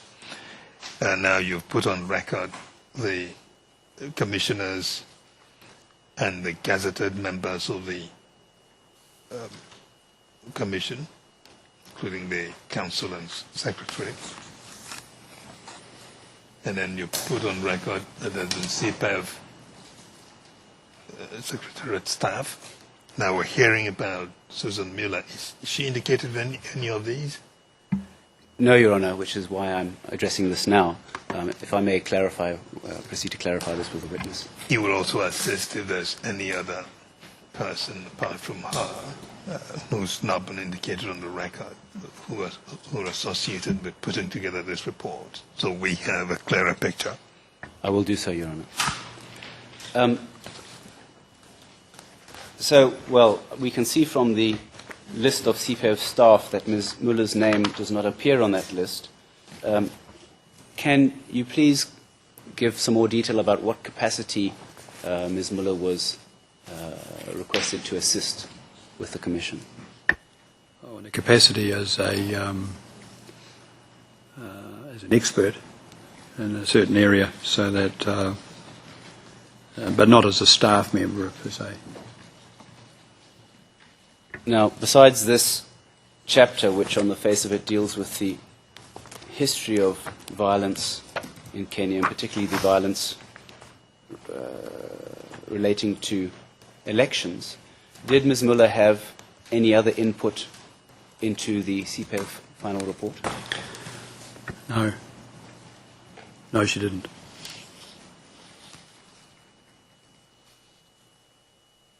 And did she take part in any other of the investigative processes or hearings? No, I just can't recall when she came to Kenya, but no, she was not part of the investigation team or anything like that. And besides Ms. Muller, did any other persons contribute to the drafting of the report, apart from yourself and your fellow commissioners? Apart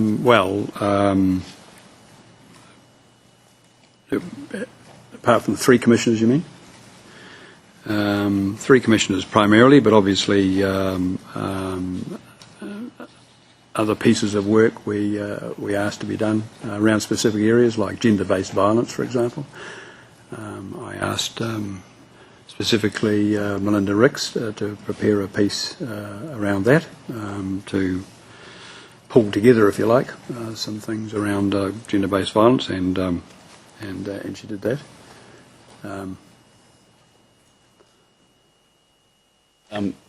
Were the other persons who provided input, were they all CPEF staff members? Yes, that's right. Perhaps this would be a convenient stage just to ask you then to look at the following tab, tab 13. For present purposes, you can just look at the cover page at 1288. It's entitled Commission of Inquiry into Post-Election Violence, CPEV, Investigation Section Final Report, and after that, Gender-Based Violence Report. What is the genesis of these two reports? These reports were specifically requested to be put together. Obviously, the investigation section, if you like, final report, was compiled by Bob Grinstead, who is head of investigations, and as I've already said, the gender-based violence report by Melinda Ricks, who has expertise in that area. And did these reports form part of the material on which you based your findings collectively as commissioners? Yes, they perform part of the total resource at our disposal to write the final report. Thank you, Mr. McFadgen. At this stage, perhaps I can just indicate that this is another document the prosecution will seek to tender. Only the investigation section final report. For present purposes, the gender-based violence report is not considered relevant. I can indicate again the ERN ranges. All right. So we keep things organized. If you're going to discuss this document any further, I recommend that we wait until that stage. Yes. The reason I say that is because we're in the middle of dealing with the main report, and you were taking the witness through parts of the report so that he can authenticate those parts for you specifically.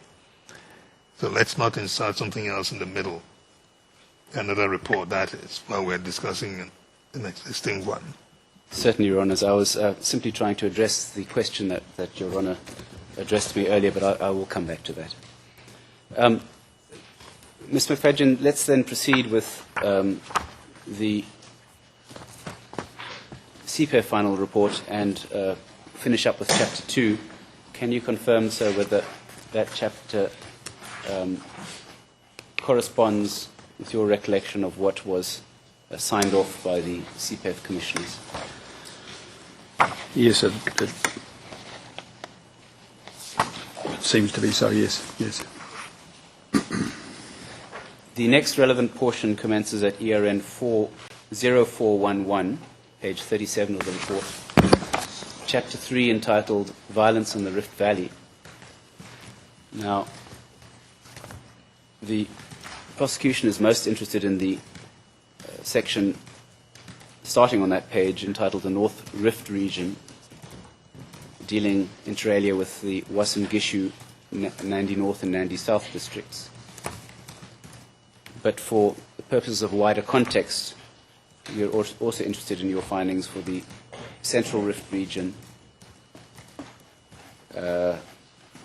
excluding Nakuru, Naivasha and Narok, and the South Rift and Kisii regions. So if I could ask you then to look at ERN range 0411 at page 37 through to page 91.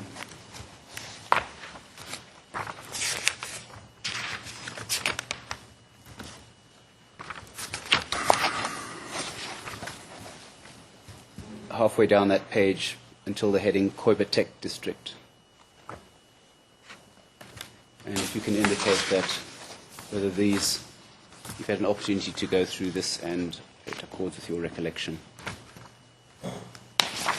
of your findings. Sorry, concluding at which page? I'm sorry? It's page 91 of the report. Oh, just a second, I think I might have made a mistake.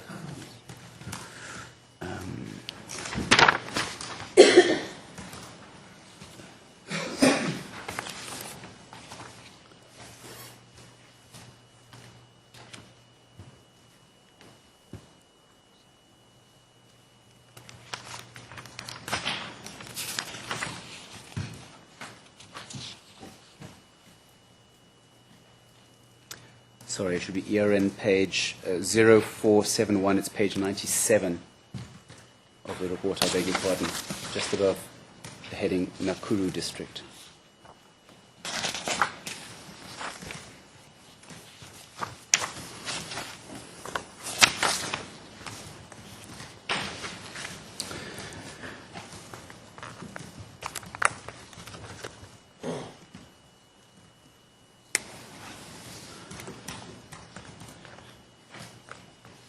So you're no longer interested in 37 to 91. You're not interested in that part. Is that it, Mr. Steinberg? No, Your Honours. The part I'm interested commences at 37 and ends at 97. Not 91. That was 91 is the start of the last section. It ends at 97.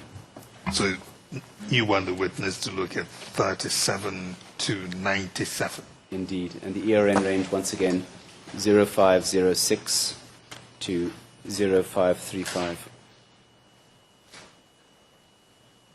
No, sorry, my mistake again.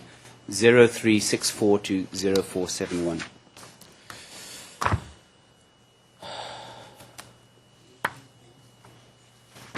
I have 0411 Yeah. to 0471. Yes. I beg your pardon, Your Honours. The first portion we've already dealt with. That's up until 0410. So the part I'm interested right now is page 37 of the report, 0411 to page 97, 0471. Apologies.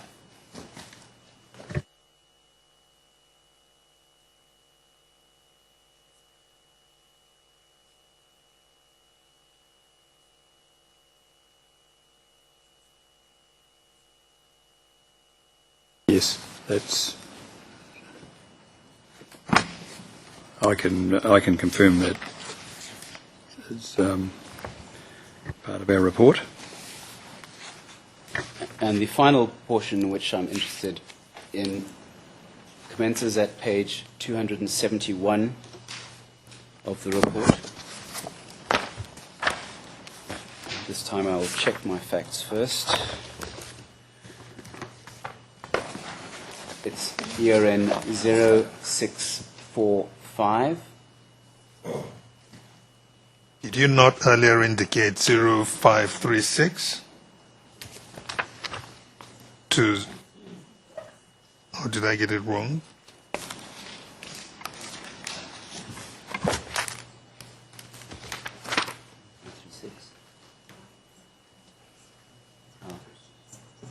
Yes. Yes, I've skipped a portion again.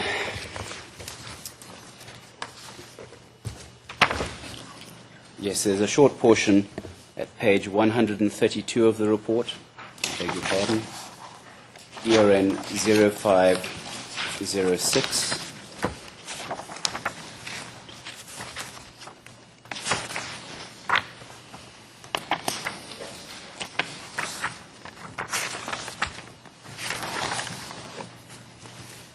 From the heading South Rift and Kisi region, halfway down that page.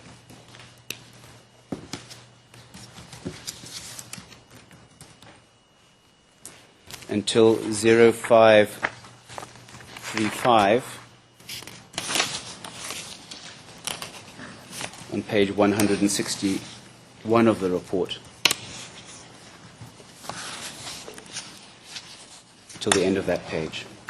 Can you confirm that, please? Yes, I can confirm that's part of our report.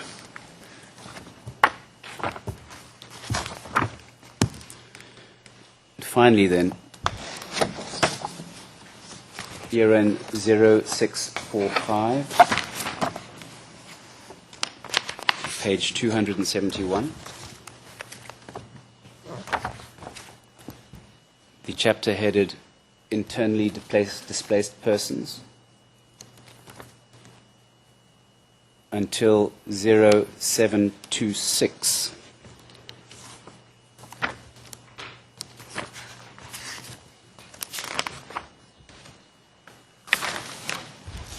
Page 352 of the report, which encompasses the following chapters.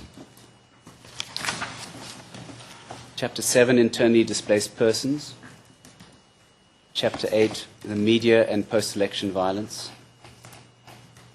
Chapter 9, Extent and Consequences of Post-Election Violence. And Chapter 10, Findings in relation to selected topics. Can you confirm that, please? Yes, I can confirm that.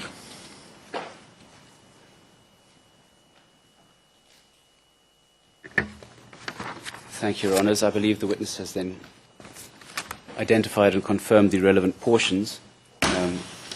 As stated earlier, the prosecution will seek to tender the whole report, since the context we submit is important, but those are the sections upon which we will intend to rely. The next topic which I intended to ask you to clarify, sir, relates to then the hearings of witnesses in this case. And can you explain to the Chamber the modus operandi which the Commission selected as far as the method of hearing oral evidence? Yes, the methods were really principally twofold. One, as I think I've said before, were hearings in public, covered by a range of media, television, print, radio, and took the form of a quasi-court, I guess, where witnesses were called, they were sworn on oath to give evidence, truthful evidence. In most cases provided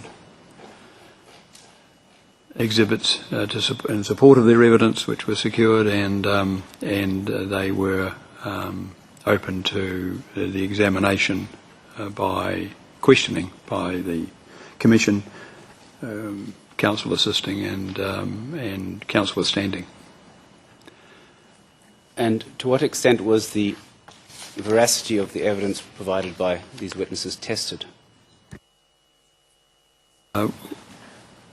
Well, I would have to say that that we commissioners were not shrinking violets when we were asking questions, testing the veracity of what was presented to us.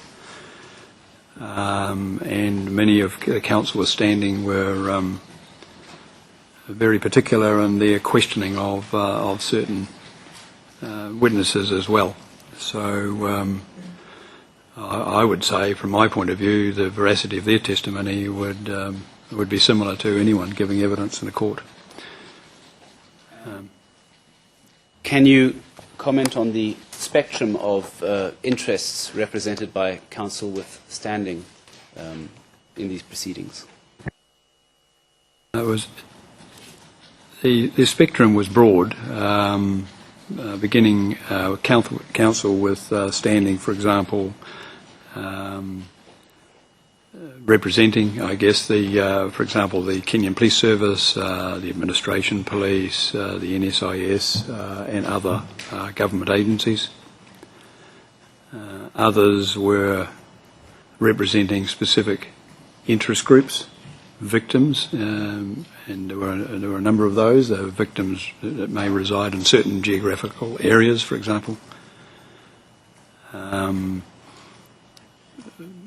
People were standing for the, I think, women's, I can't think of the title exactly, feeder it was women's legal group, for example, and others. And to round off on this point, were any of the major political parties represented amongst council? No, they weren't. The Commission made a decision not to grant any counsel with standing for political parties. Why is that?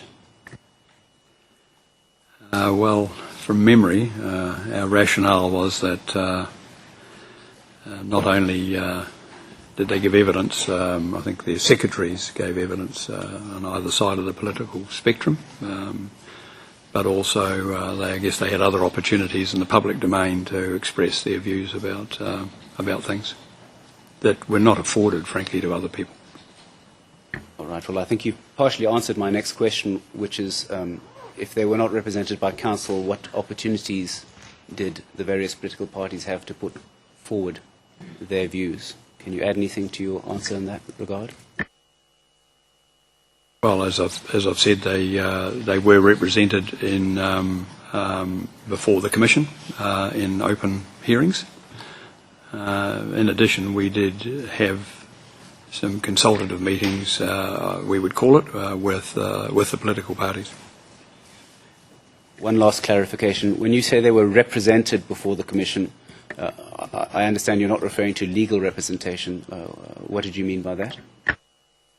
No, they presented their position, I should say, more accurately, as a witness. I think the secretaries of each of the main political parties were those witnesses. Thank you, sir. Your Honours, I see I've exceeded the time allocation. Would this be a convenient time to take the break? We will now rise for a lunch break. And witness, we will let you have your break as well. So we will meet again at 2:30. All rise. We will wait.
All rise.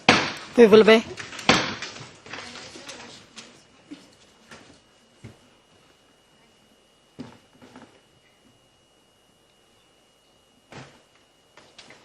Please be seated. Veuillez vous asseoir. Thank you very much. Witness, welcome back to the court. Hope you had a good lunch. If you need more breaks, let me know. Okay? Thank you, Your Honour. Mr. Steinberg, please continue. Thank you, Your Honours. Perhaps before I begin, I can just give an indication of where I am. As I said this morning, I had hoped to finish this afternoon, but there have been some interruptions, and I note that we have an early finish. If I do run over, it will not be by more than an hour tomorrow morning, but I will do my best to wrap it up. Hopefully we will not have too many interruptions. Welcome Those are back. not interruptions. They were proper, counsel entitled to make appropriate interjections. That's part of the process, Mr. Steinberg, you know that. I did not mean in any way in a pejorative sense, Your Honours, but it simply does inevitably disrupt the flow and delay matters. But it is part of the process, of course. So before we broke for the luncheon adjournment, you'd been talking about the questioning of witnesses and the testing of the evidence of witnesses.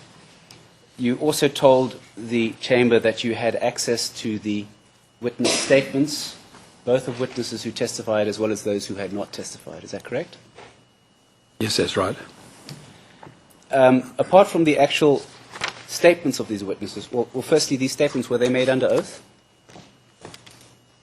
The statements, well, it depended. If they came before us or under oath, the statements were, from my recollection, the witnesses are reminded that they were to tell the truth. I don't think they'd be under oath necessarily. And apart from these statements, did you have access to any other notes or assessments that investigators might have conducted regarding these witnesses?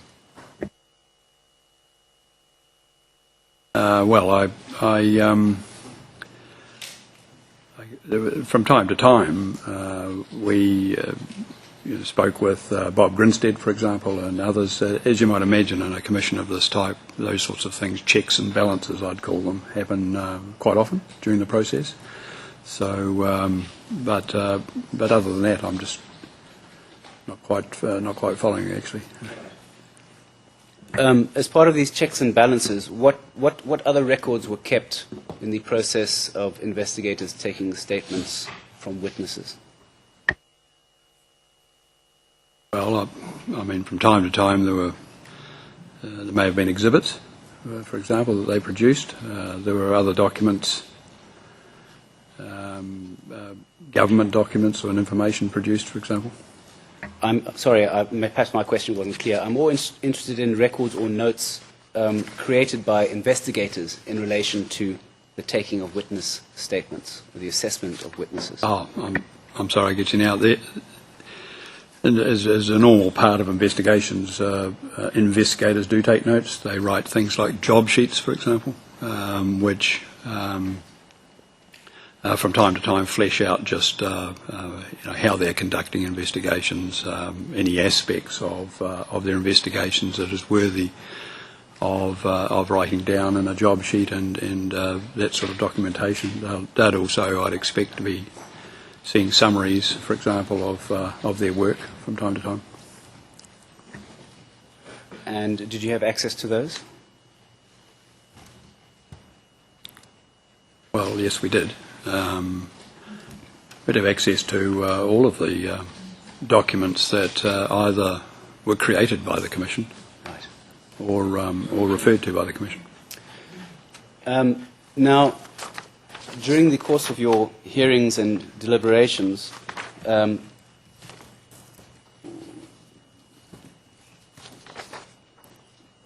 would you have taken into account matters relating to credibility or otherwise of witnesses whose evidence you'd heard? Well, I see that as a normal part of the process, making an assessment of credibility of witnesses. I mean, that can be done from my own part from, I guess, a history of assessing the credibility of all sorts of people, witnesses, victims, perpetrators and others, actually. So that's for myself, that's a natural part of the exercise. But also, though, the credibility of witnesses appearing before us, for example, are tested, as I've said before, in a number of ways. Cross-examination or examination by counsel and the commissioners themselves. Moving on then to a different topic. Besides the testimony, in fact, you just mentioned that you receive various other exhibits and information through witnesses and otherwise. How is this material dealt with? Well, in the beginning, of course, there was material already in the public domain, so the Commission and its staff used that as from an information perspective. You've got to start somewhere.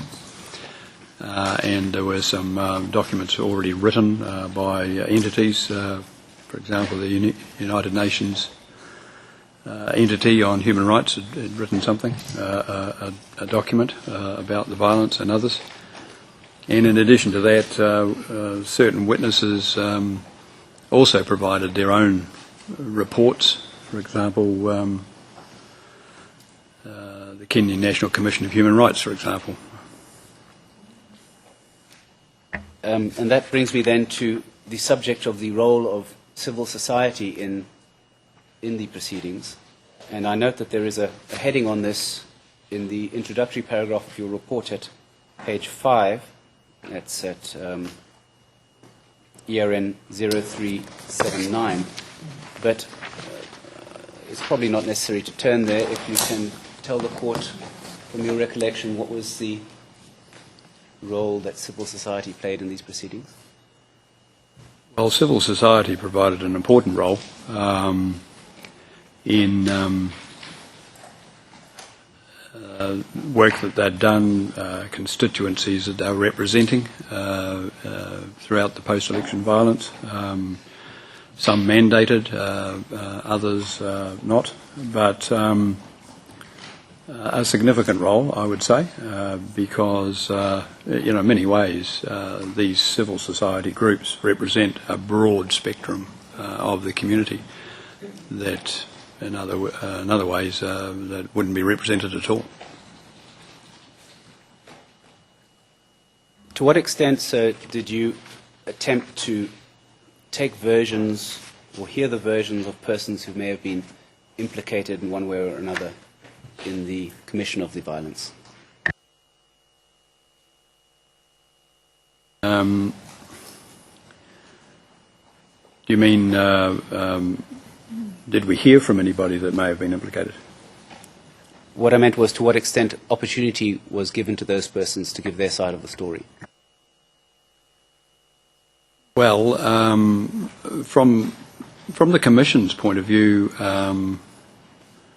we were not reporting on anybody adversely, and some of the thinking around, obviously, as we've said in the report, not producing a list, if you like, of potential or perpetrators as we saw it, was that there was really very little opportunity to provide anyone that may have come into that category with an opportunity to defend themselves. So other reports, however, did point to people that they felt were implicated in the violence. And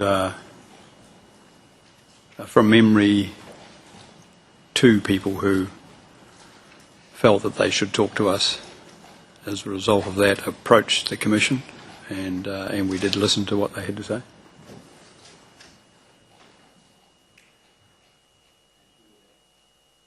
Who were they?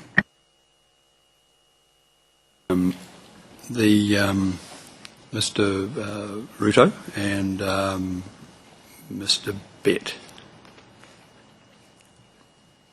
for the record, would that be William Ruto and Franklin Bett? Yes, that's correct.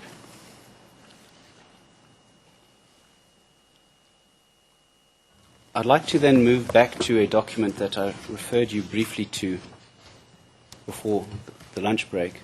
That's at tab 13, ERN 1288, 1288. And I believe you have already identified this as being the investigation and gender-based violence reports prepared by Bob Grinstead and Melinda Ricks, respectively, correct? Yes, that's correct. And can you identify this document as the reports or as a copy, reliable copy of the reports that you received? Yes, that's...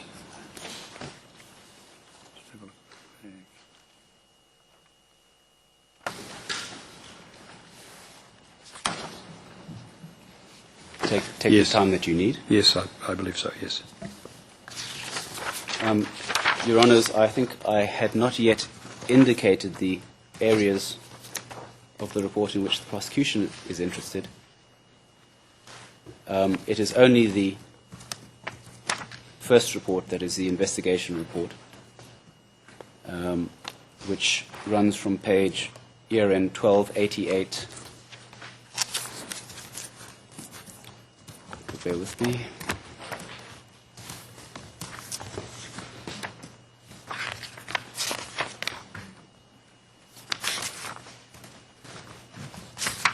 Until ERN 1490. But in particular, the sections which we hope to rely on would be page 1295, ERN 1295, which is page 7 of the report, commencing at Commission of Inquiry into the Post-Election Violence General, until 1302. That's page 13 of the report, up until the heading Police Action. Perhaps we can do this as we go through it. You can confirm, can you, sir, that that portion, which is a bit smaller than what I referred you to earlier, is what you received from your investigator? Yes. Yes, that's true. And secondly, ERN 1397,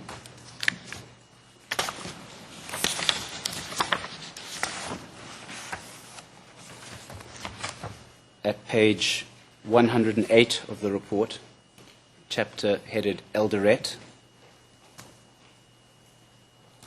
until ERN 1423.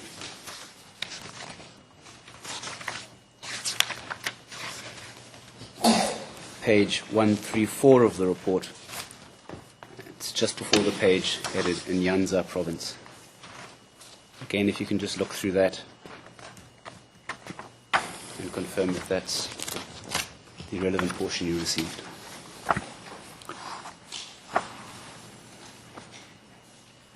Yes, that's true.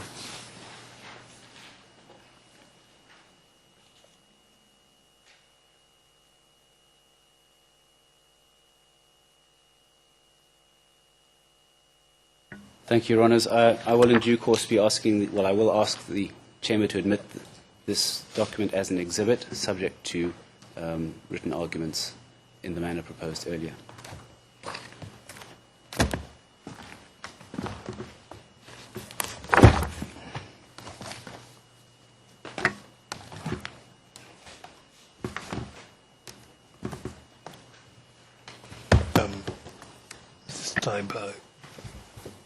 Just a question or two for the witness at this point.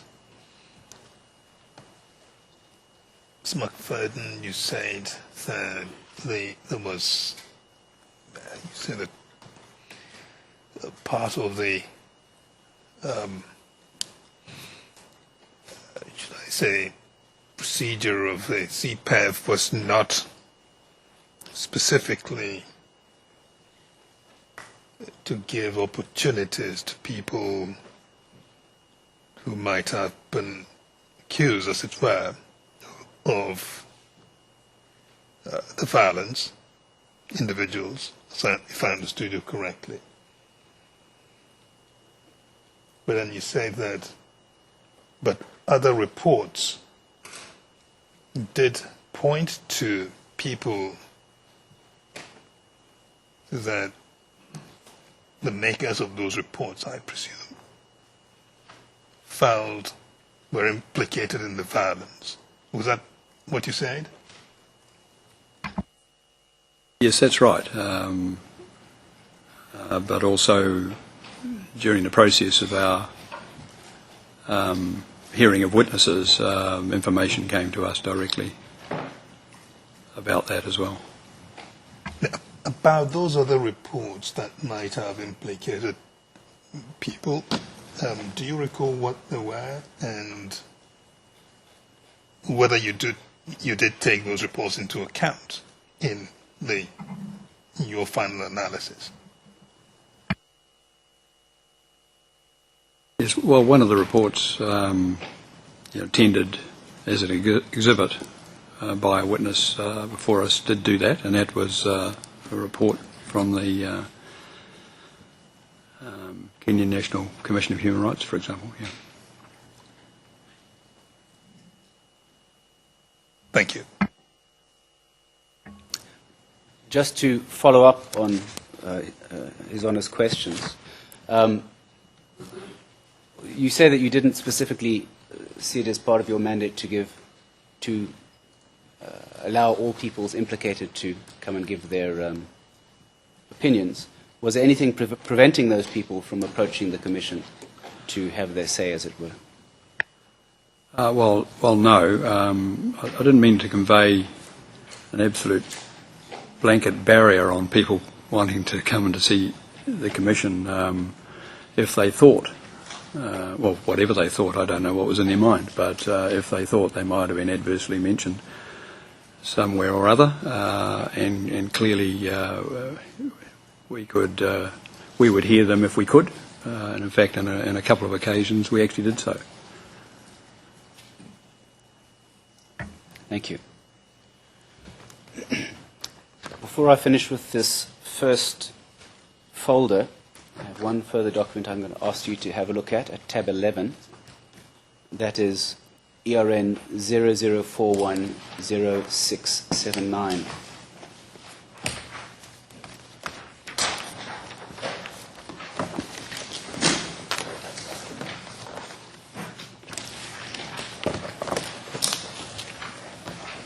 The document is headed Reported Death Cases During Post-Election Violence Period.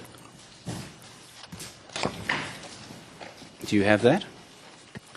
Yes, I do.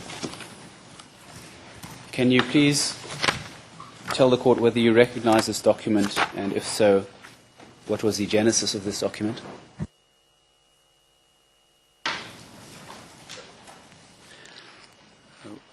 Well, it's a... excuse me while I just turn around here.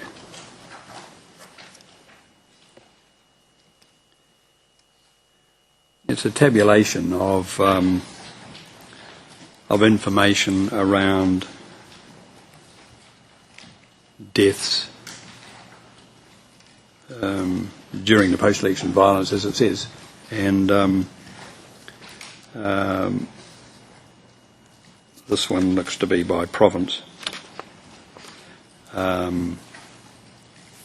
Self-explanatory, really, the details, including the cause of death, the district, and from whence this information came, the source of it, if you like, with the exhibit number. And the exhibit numbers, are they referring to CPEV exhibits? Yes, a lot of this information would have come from hospitals and mortuaries and the like, so some of this information would have come from witnesses producing this in evidence. All right. Is it the case then that this is a document that was compiled during the course of operation of the Commission. Yes, that's right. And as is clear from the document, it's compiled from a number of different sources. Is that correct? Yes, that'll be right. There was no national source of information relating to Kenya as a whole for this sort of information. We had to collate it from different sources. And can you comment, Ms. McFadyen, on the comprehensiveness of this report of deaths during the post-election violence period? Well, I believe it's as comprehensive as a report that's ever been done on the deaths attributable to the post-election violence. I mean, there have been other numbers bandied about, but in the end, what we were looking to do was to produce a document that would come up with definitive information based on facts. And if I can just draw your attention to the pages of most interest to the prosecution, starting at ERN 0690. Unfortunately, the pages are not numbered, apart from the ERN number. About 10 pages in. 7 pages in. The ERN number again, 0690. Do you have that?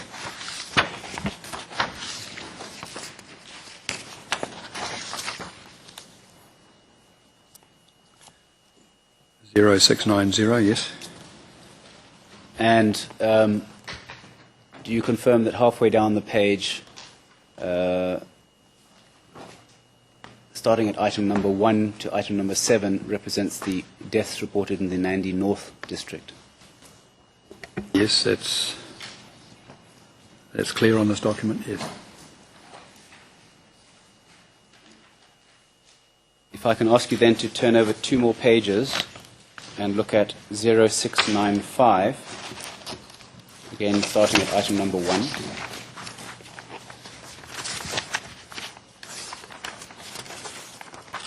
Yes.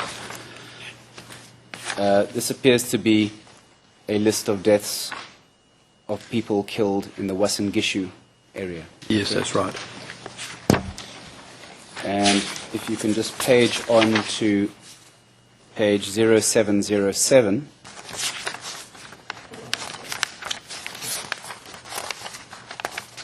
Some 7 pages on.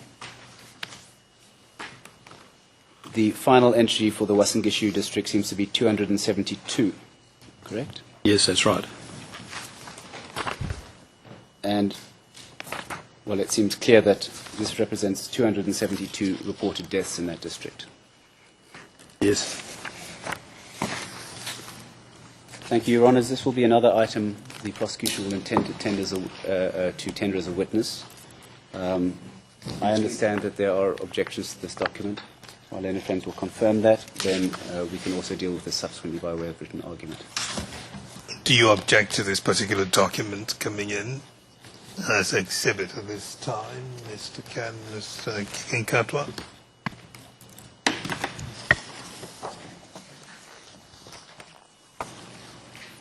Your Honor, on further reflection, we do not intend to oppose it.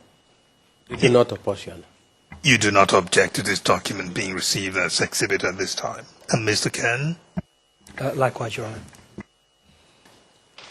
I'm grateful to my learned friends. I ask then that this be admitted as the next in the prosecution documents. Given that this does have names and medical details of the victims, I suggest that it be received as a confidential document. So the document will be the entire document appearing at tab 11? In fact, there are 2 documents at tab 11. There's a single-page document at the end I will deal with in due course. It's at ERN 0733. It's just a summary, yes. All right, so we will then admit onto the record the first document that's starting at 0679 to 0732. Is that it? Correct, Your Honor. That document is accepted as the next in the prosecution exhibits.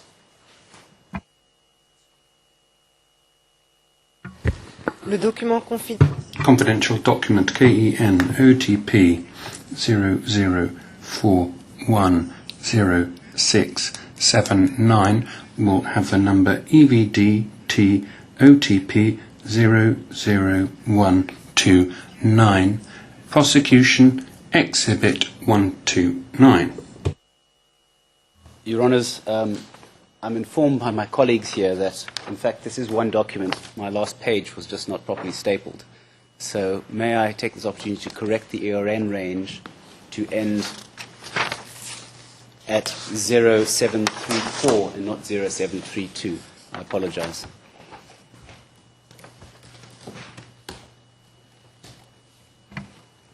I take it defense you have no objection to that correction? None, Your Honor. The amendment will be made accordingly, court officer. So 0733 and 0734 will form part of the last exhibit received. Thank you, Your Honour. So perhaps I should also just ask the witness if you can please look at the last page in this tab, last two pages, the one headed Summary of Deaths per District. The other one hasn't got a heading. Do you have that? Yes, I do. This appears to be simply an addition of the global number of deaths that are set out in more detail earlier in the report, correct? Yes, it does. And turning over the page to 0734, we see the same order of areas with the total death numbers broken down by reported cause of death, correct? Yes, that's right.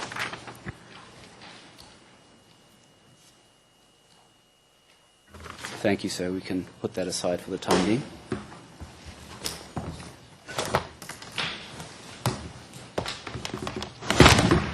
Oops.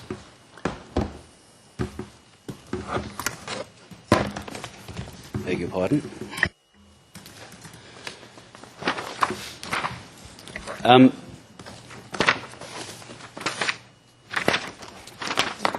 Moving on then, did the Commission receive any evidence from government officials relating to internally displaced persons as a result of the post-election violence? Yes, there was.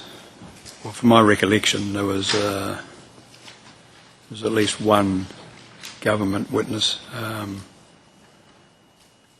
a permanent secretary, I believe, who provided some information around internally displaced people.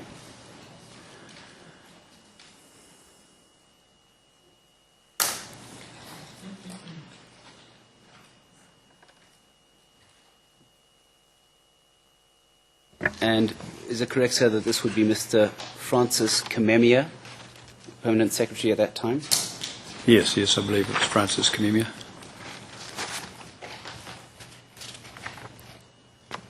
And did Mr. KenyaMOJA produce any statistics relating to the numbers of internally displaced persons as a result of the violence? Yes, he did. And I'd ask you please to turn to the second bundle, second folder, the first tab, tab number 14.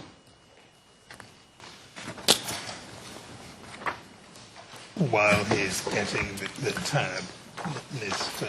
Steinbach, you might want to help the transcript with the spelling of Mr. KenyaMOJA. Sorry, Your Honours, I wasn't following the transcript. It's KIMEMIA, KenyaMOJA. Francis would be the normal spelling.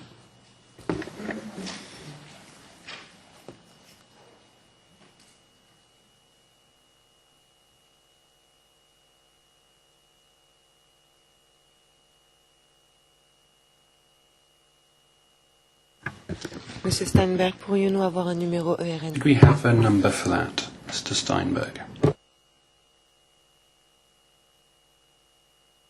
Certainly, it's ERN 00059365. Thank you.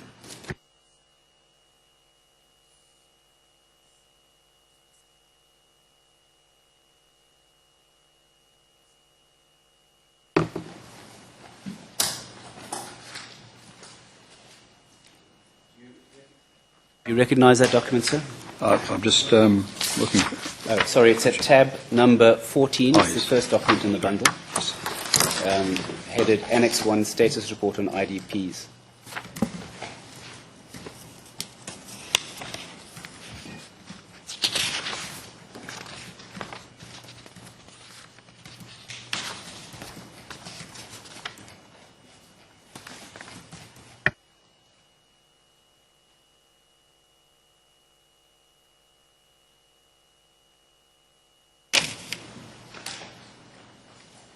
Yes, this is this is a status report on IDPs.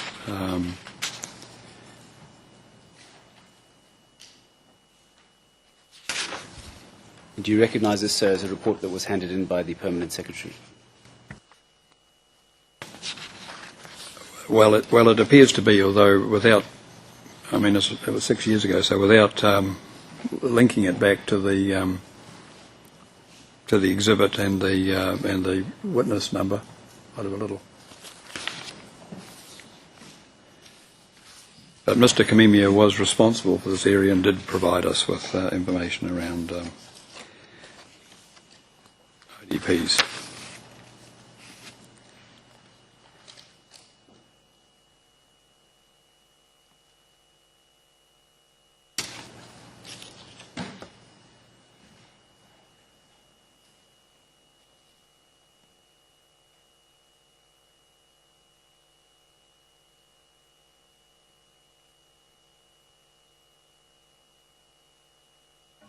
If you turn to the last page of this document, second last page, I beg your pardon, there appears to be a total of figures, and under two headings: one, total number of IDPs returned home, and IDPs currently in camps or integrated. The figures are given as 210,594 and 21,431, giving a combined total of approximately 230,000, correct? Yes, that's right. According to your understanding, did this amount to the sum of internally displaced persons in the country as a result of the PEV? No, this figure, in my view, would be underreported. Not deliberately so, it's just it is what it says it is. The total number of IDPs returned home, 210,000, which is fine. Still 20,000 in camps, although I know a lot of people argued that it was more than that. What it doesn't show are IDPs who didn't go to camps in the first place. Many IDPs were, people were displaced from their homes but didn't seek refuge permanently or semi-permanently in camps. What they did was they went either to home areas or districts or other districts out of the area that they were fleeing from, and made their own arrangements, I guess you could say, for their safety. And during the course of the Commission's work, did you arrive at what you believe to be a total figure of IDPs generated as a result of this violence? But yes, the figure that we concluded was 350,000 from memory. And turning to page 3 of this document at 9367, there's a heading Uasin Gishu. Do you have that? Yes, I do. And in particular, it's noted here that at the Eldoret Showground, a total of 14,664 IDPs had been returned home from that area, but 6,687 remained at the time of this report. Yes, that's what that says. Yes, correct. And your comments about underreporting, I presume, will likewise apply to this area. Yes, they applied across the board. That was our understanding from information that we'd received during the course of the commission. Mr. Steinberg, you will of course be asking about how the higher figure was arrived at, will you not? Your Honour, I think that would be best done by referring the witness to the relevant chapter of the report. So perhaps I can proceed to that in a moment, but I should first indicate that the prosecution will again seek to tender this document, underreported as it may be. I understand there are objections. If I can just confirm that, we can then deal with this later too. Well, Your Honour, there are objections, and indeed I've got concerns about a lot of what's being done, because there's been no evidence, no foundation laid with the witness as to, apart from receipt of the document, any inquiry or investigation done to look into either the accuracy of this document that the prosecution wishes to tender, or any process that gives rise to a higher estimate. And, Your Honour, it's not good enough either for my learned friend to say he's going to take the witness to the part of the report. I think questions should be asked in a very direct manner. Upon what basis do you say there's a higher estimate? But, Your Honour, if the prosecution say this is unreliable, that's a further factor militating against admission. Now, Your Honour, we can argue this later, but one wonders the utility of spending court time on a document like this that the prosecution itself says is not reliable.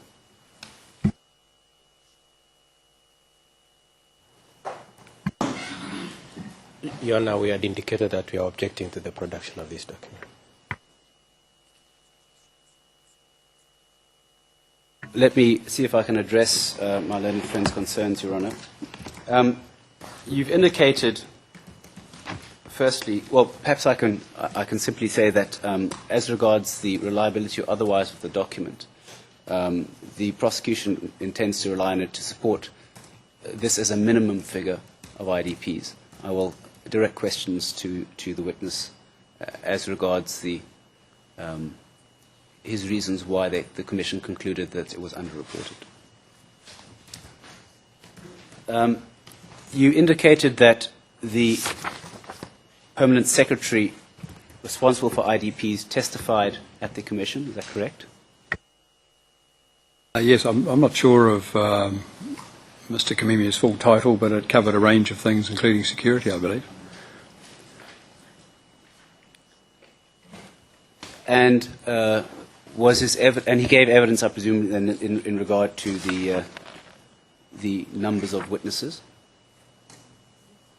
Sorry, I'm being distracted. The numbers of IDPs that his department was responsible for. Yes, he gave evidence before the Commission across a range of things, including this piece. Your Honour, I raise another objection. There are provisions of Rule 68. The prosecution now is going to the substance of testimony in a different proceeding that had a different limited mandate and which is completely different from the task which Your Honours are engaged with. The due process rights, the remit, the depth of investigations cannot be compared by any stretch of the imagination. But Your Honours, Rule 68 provides certain safeguards to the defence in relation to putting forward evidence that has not been tested by the defence. Now, all these individuals, and there's many examples that will be dealt with in the written objections, the prosecution could have called them.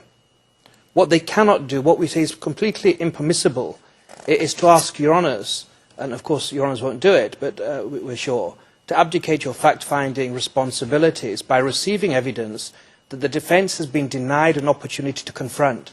That's in breach of the statute, Rule 68, and our right under international human rights law to confront the evidence. And Your Honour, I say leading it in the manner that my friend is attempting to do is also an attempt to circumvent the due process rights that we are entitled to under the statute.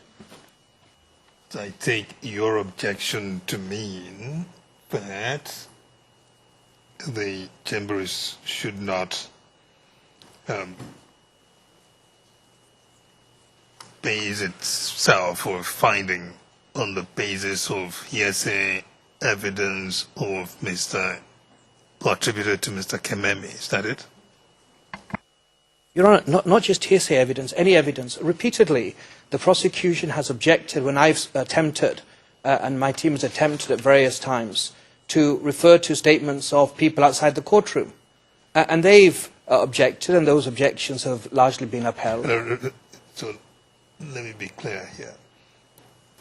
It's one thing to have a witness who has come to testify as to what was done in the PEV, or in the CPAV process, to listen to the witness, to understand what happened, how they did the work that resulted in a report that may and may not be received.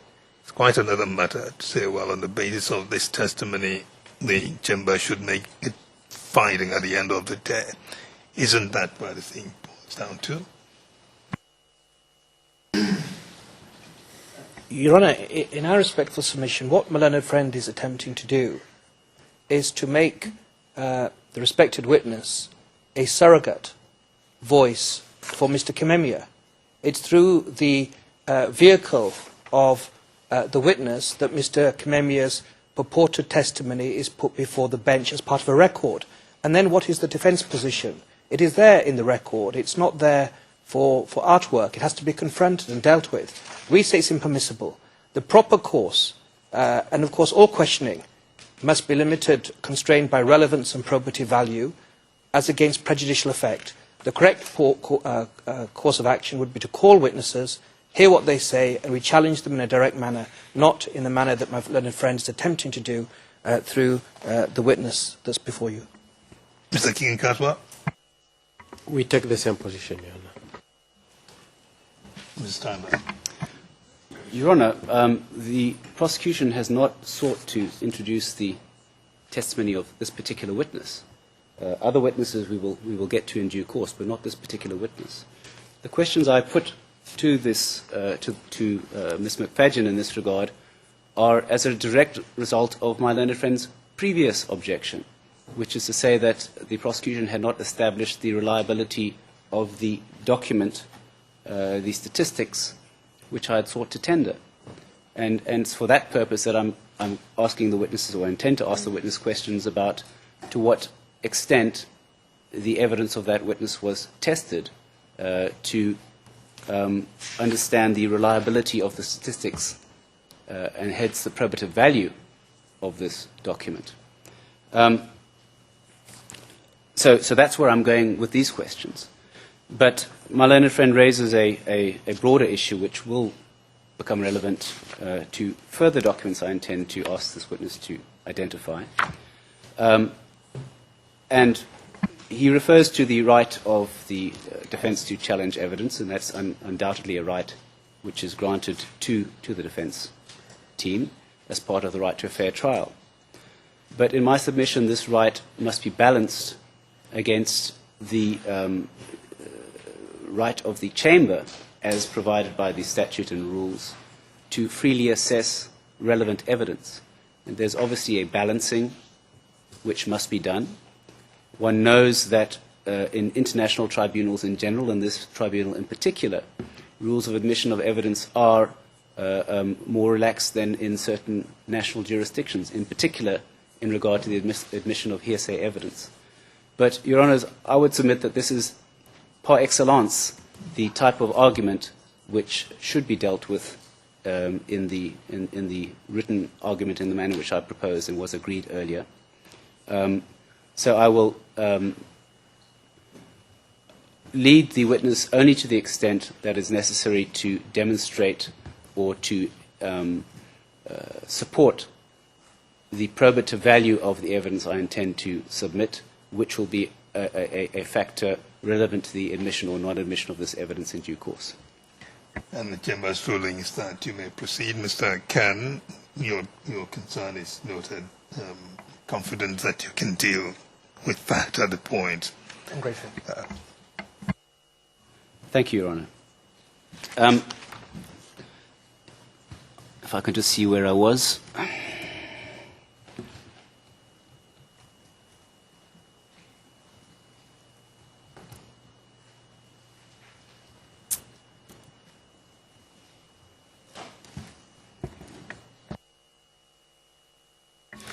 Thank you.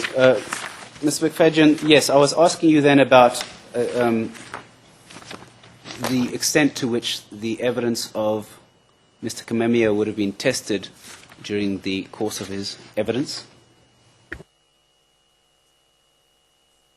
Well, his evidence would have been tested in the way that any other witness appearing before the Commission would have been tested. So, once again, the usual arrangements apply, sworn an oath of telling the truth, and also answering questions from counsel with standing and others.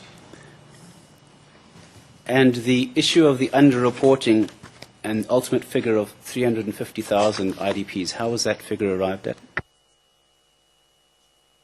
Well, I believe that that was arrived at through a number of ways, including hearing from others, other than Mr. KenyaMOJA. I don't recall whether, in fact, that particular issue was put to Mr. KenyaMOJA during his evidence or not. It may have been, and he may have responded that way, but I don't recall whether he did or not. But I know, if I can say this, that at least one or two other senior people had come up with the figure of 350,000. So here we go. Perhaps if I can then at this stage refer you to your report, Chapter 7, it's the CPEV Final Report tab, 12 of the first bundle, page 272. For the record, it's ERN 00010646.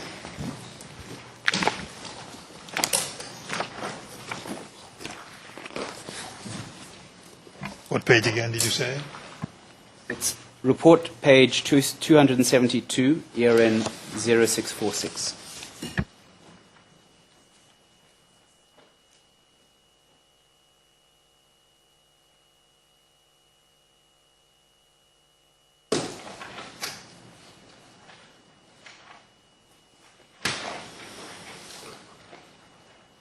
Do you have that, sir? Yes, I do. Firstly, in general, this chapter contains, it seems, your findings on internally displaced persons, correct? Yes, that's right. And in the middle of the page 272, the first paragraph after letter D, the last sentence of that paragraph contains a statement, according to the government, there were 350,000 persons displaced as a result of the PEV after the 2007 elections. And sorry. in the footnote, you refer to Mr. Francis KenyaMOJA as the source of that evidence. Yes, that's right.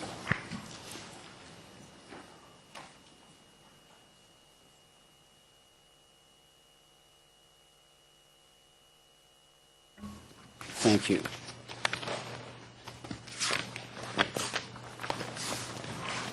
While we have the report open in front of us, can I also ask you then to turn to Chapter 9, at page 304, ERN 0678. 8.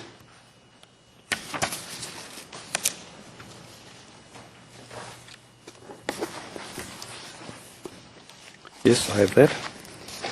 And is it correct that in this chapter you contain, or the report sets out its findings as a result of the extent and consequences of the violence, including the number of persons killed and injured? Yes, that's right.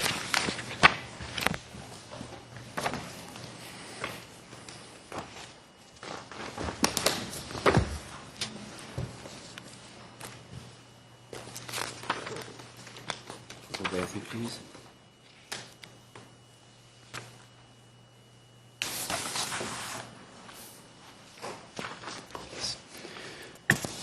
Thank you.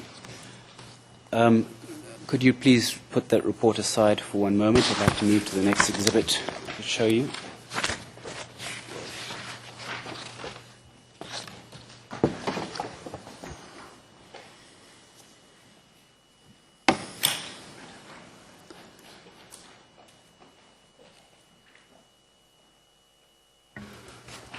All right, you can skip over the exhibit at tab 15 on reflection. I don't think that's necessary. And go to tab 16, ERN 00090380.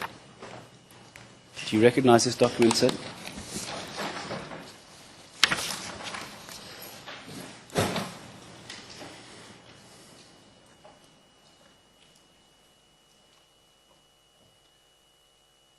Yes, well, I seem to recall that this was a document, or an exhibit actually, produced by a commission witness. Well, obviously number 131. Are you referring to the number in the top right-hand corner, 131C? Yes.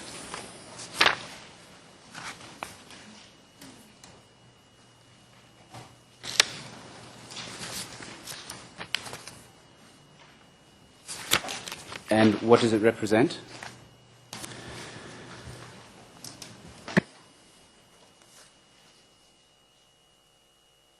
Well, it on the face of it, represents some commentary by a group, or purporting to be a group.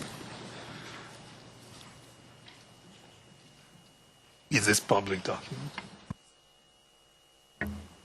There's no identifying information in this document. I see no reason why it cannot be public. Yes, continue. Well, it indicates that on the basis of whoever would be distributing this, that they wanted certain things to happen. I mean, did you want me to read it? It's No, I think it speaks for itself. Thank you.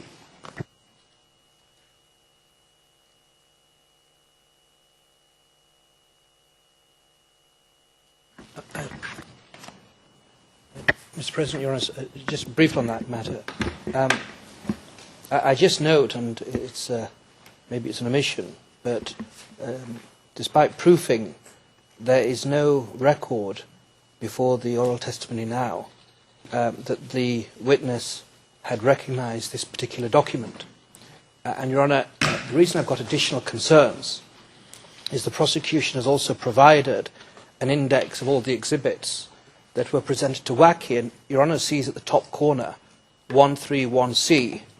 That is not part of the list of exhibits in that other document that the prosecution have presented to the court. So, Your Honours, I raise that. It's not in the proofing note, and the number itself doesn't even correspond with the WACI exhibits. And that's why I'm a little bit surprised now that the witness has said, after proofing, that he recognises the document. So I just record that. If a supplementary proofing note can be prepared, I don't know if it's necessary, but I've got some concerns about that.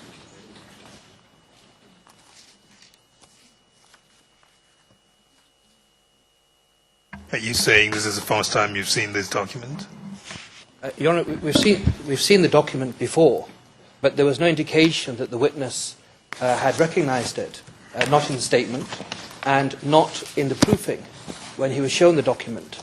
There's no indication that he said, I recognise that document. And looking at the list of exhibits that were presented to WACI, this document does not appear, at least to us, to be on that. My learned friend corrects me, well and good, but one sees on the top of this prosecution exhibit 131C that appears to have some similarity with the sequence of exhibits in WACI, but yet there's no reference in the WACI exhibit list that my friend has provided to the bench of a 131C or a document like this. So that's why one is a little bit taken aback about the provenance. Your Honours, of course we have no information where this came from, which witness tendered it, what is this capital network, provenance, all these issues, and yet it's come from somewhere and the prosecution are putting it to a witness. We say it puts the defence at a significant disadvantage, because what on earth can we ask? Let me ask one thing you can ask. Witness, do you recall seeing this document during the process, the CPAF process? Well, I couldn't say that I could exactly recognise this document. I remember something similar, but that's all I can say. You mean something to the same effect? Yes, something that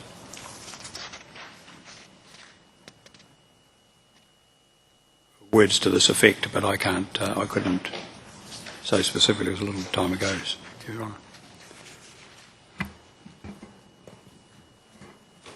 Mr. Steinberg?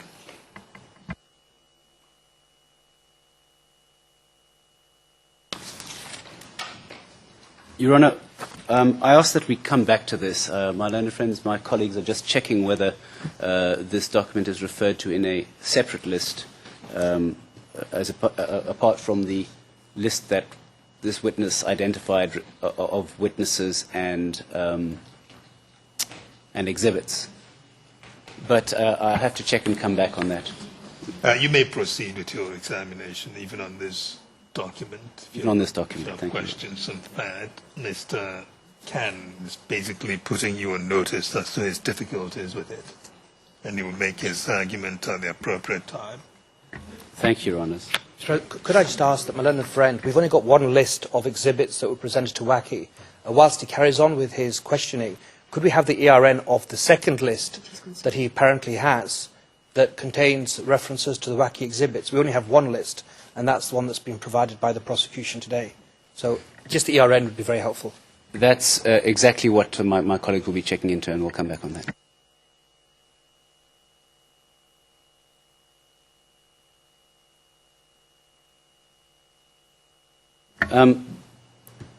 This document perhaps then brings me to another topic relating to the Commission's findings on the nature of the post-election violence, and in particular, what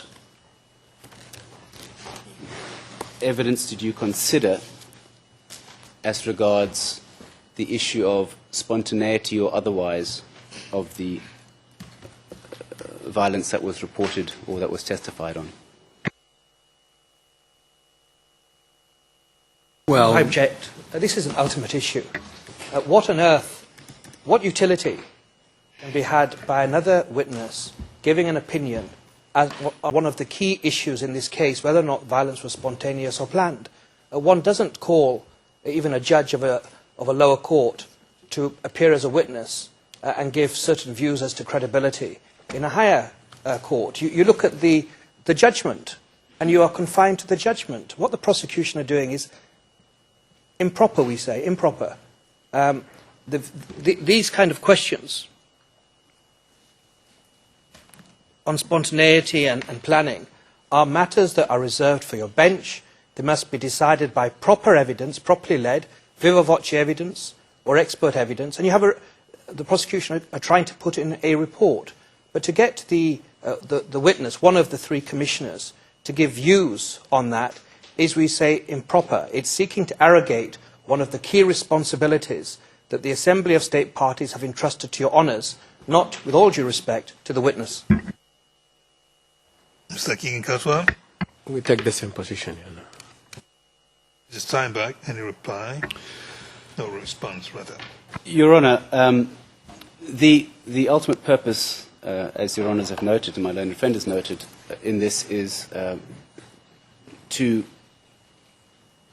obtain evidence which will support or otherwise the admission of the CPEV report.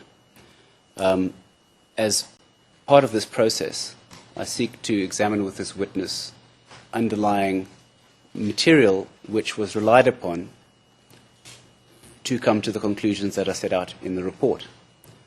One of the factors to be taken into account in deciding upon the admissibility of this report or any document is the probative value of the information contained therein.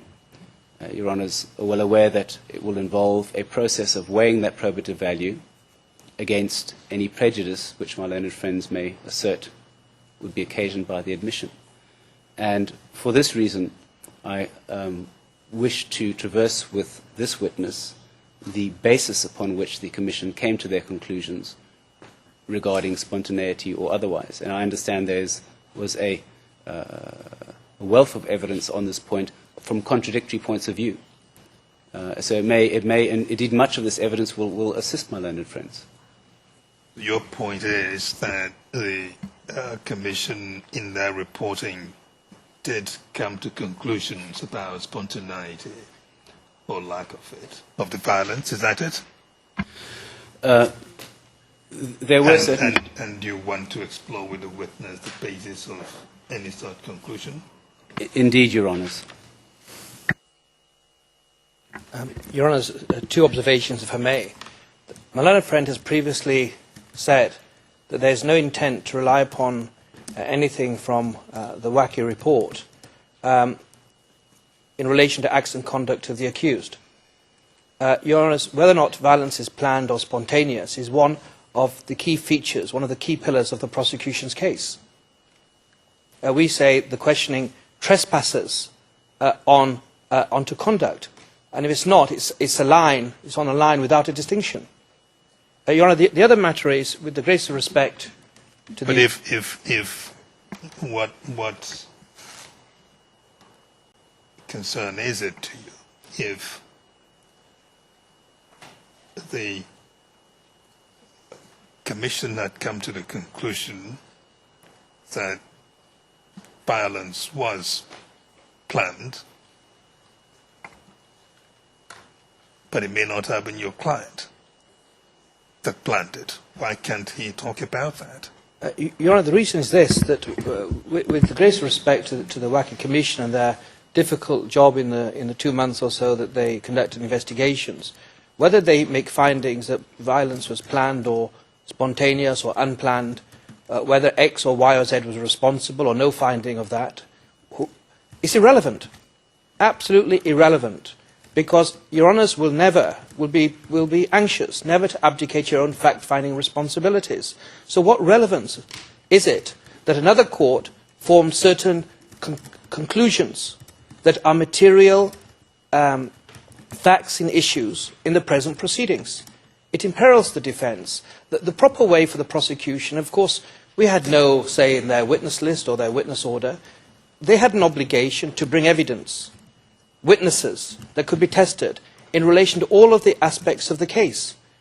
And, Your Honours, the fact that they, with respect, we say have outsourced and they have abdicated their investigatory functions to simply accepting the wacky boxes and say we have a case, let's go forward to trial, is not enough to say that Your Honours should be asked to do the same thing. Your Honours, the prosecution effectively are inviting Your Honours now to do exactly what they have done, which we say is wrong. But it doesn't follow. Yes, we do have our own minds to make up at the end of the day. So without abdicating the obligation we have to make our own findings, there's nothing wrong with this. I see no inconsistency with knowing how others came to their own conclusions as well. Your Honour, the reason is this, that are we here confronting evidence relating to the charges and the witnesses the prosecution are brought forward within certain clear parameters? Or are we going to inquire as to the merits or otherwise of the WACI Commission? Because if it is relevant for the prosecution to start asking about the findings of WACI, how long will we have to start trawling through the witnesses and the basis of those findings? Your Honour, it's a recipe for massive delay when Your Honours can hear evidence out of the horse's mouth by way of witnesses who give their own different part of the panorama of the prosecution's case. Mr. Khan, we're again confident that you can deal with that So be it. I'm grateful. point. So the objection is overruled. You may ask the question, Mr. Steinberg, except that you have to start tomorrow at 9 o'clock. Go to that. I'm grateful, Your Honours. 9:30. 9:30. I'm even more grateful for that, Your Honours. So we will adjourn now for the day. Witness, thank you very much. We will be taking our break now. Please join us again tomorrow at 9:30. Mr. President, did Your Honours have an opportunity to consider the joint application, whether or not we would be allowed to start our cross-examination on Monday? Not yet, Mr. Khan, but at the pace that we're going, it may be a redundant matter to deal with. So be it, I'm grateful. We will adjourn now and reconvene tomorrow at 9:30. All rise. We will wait.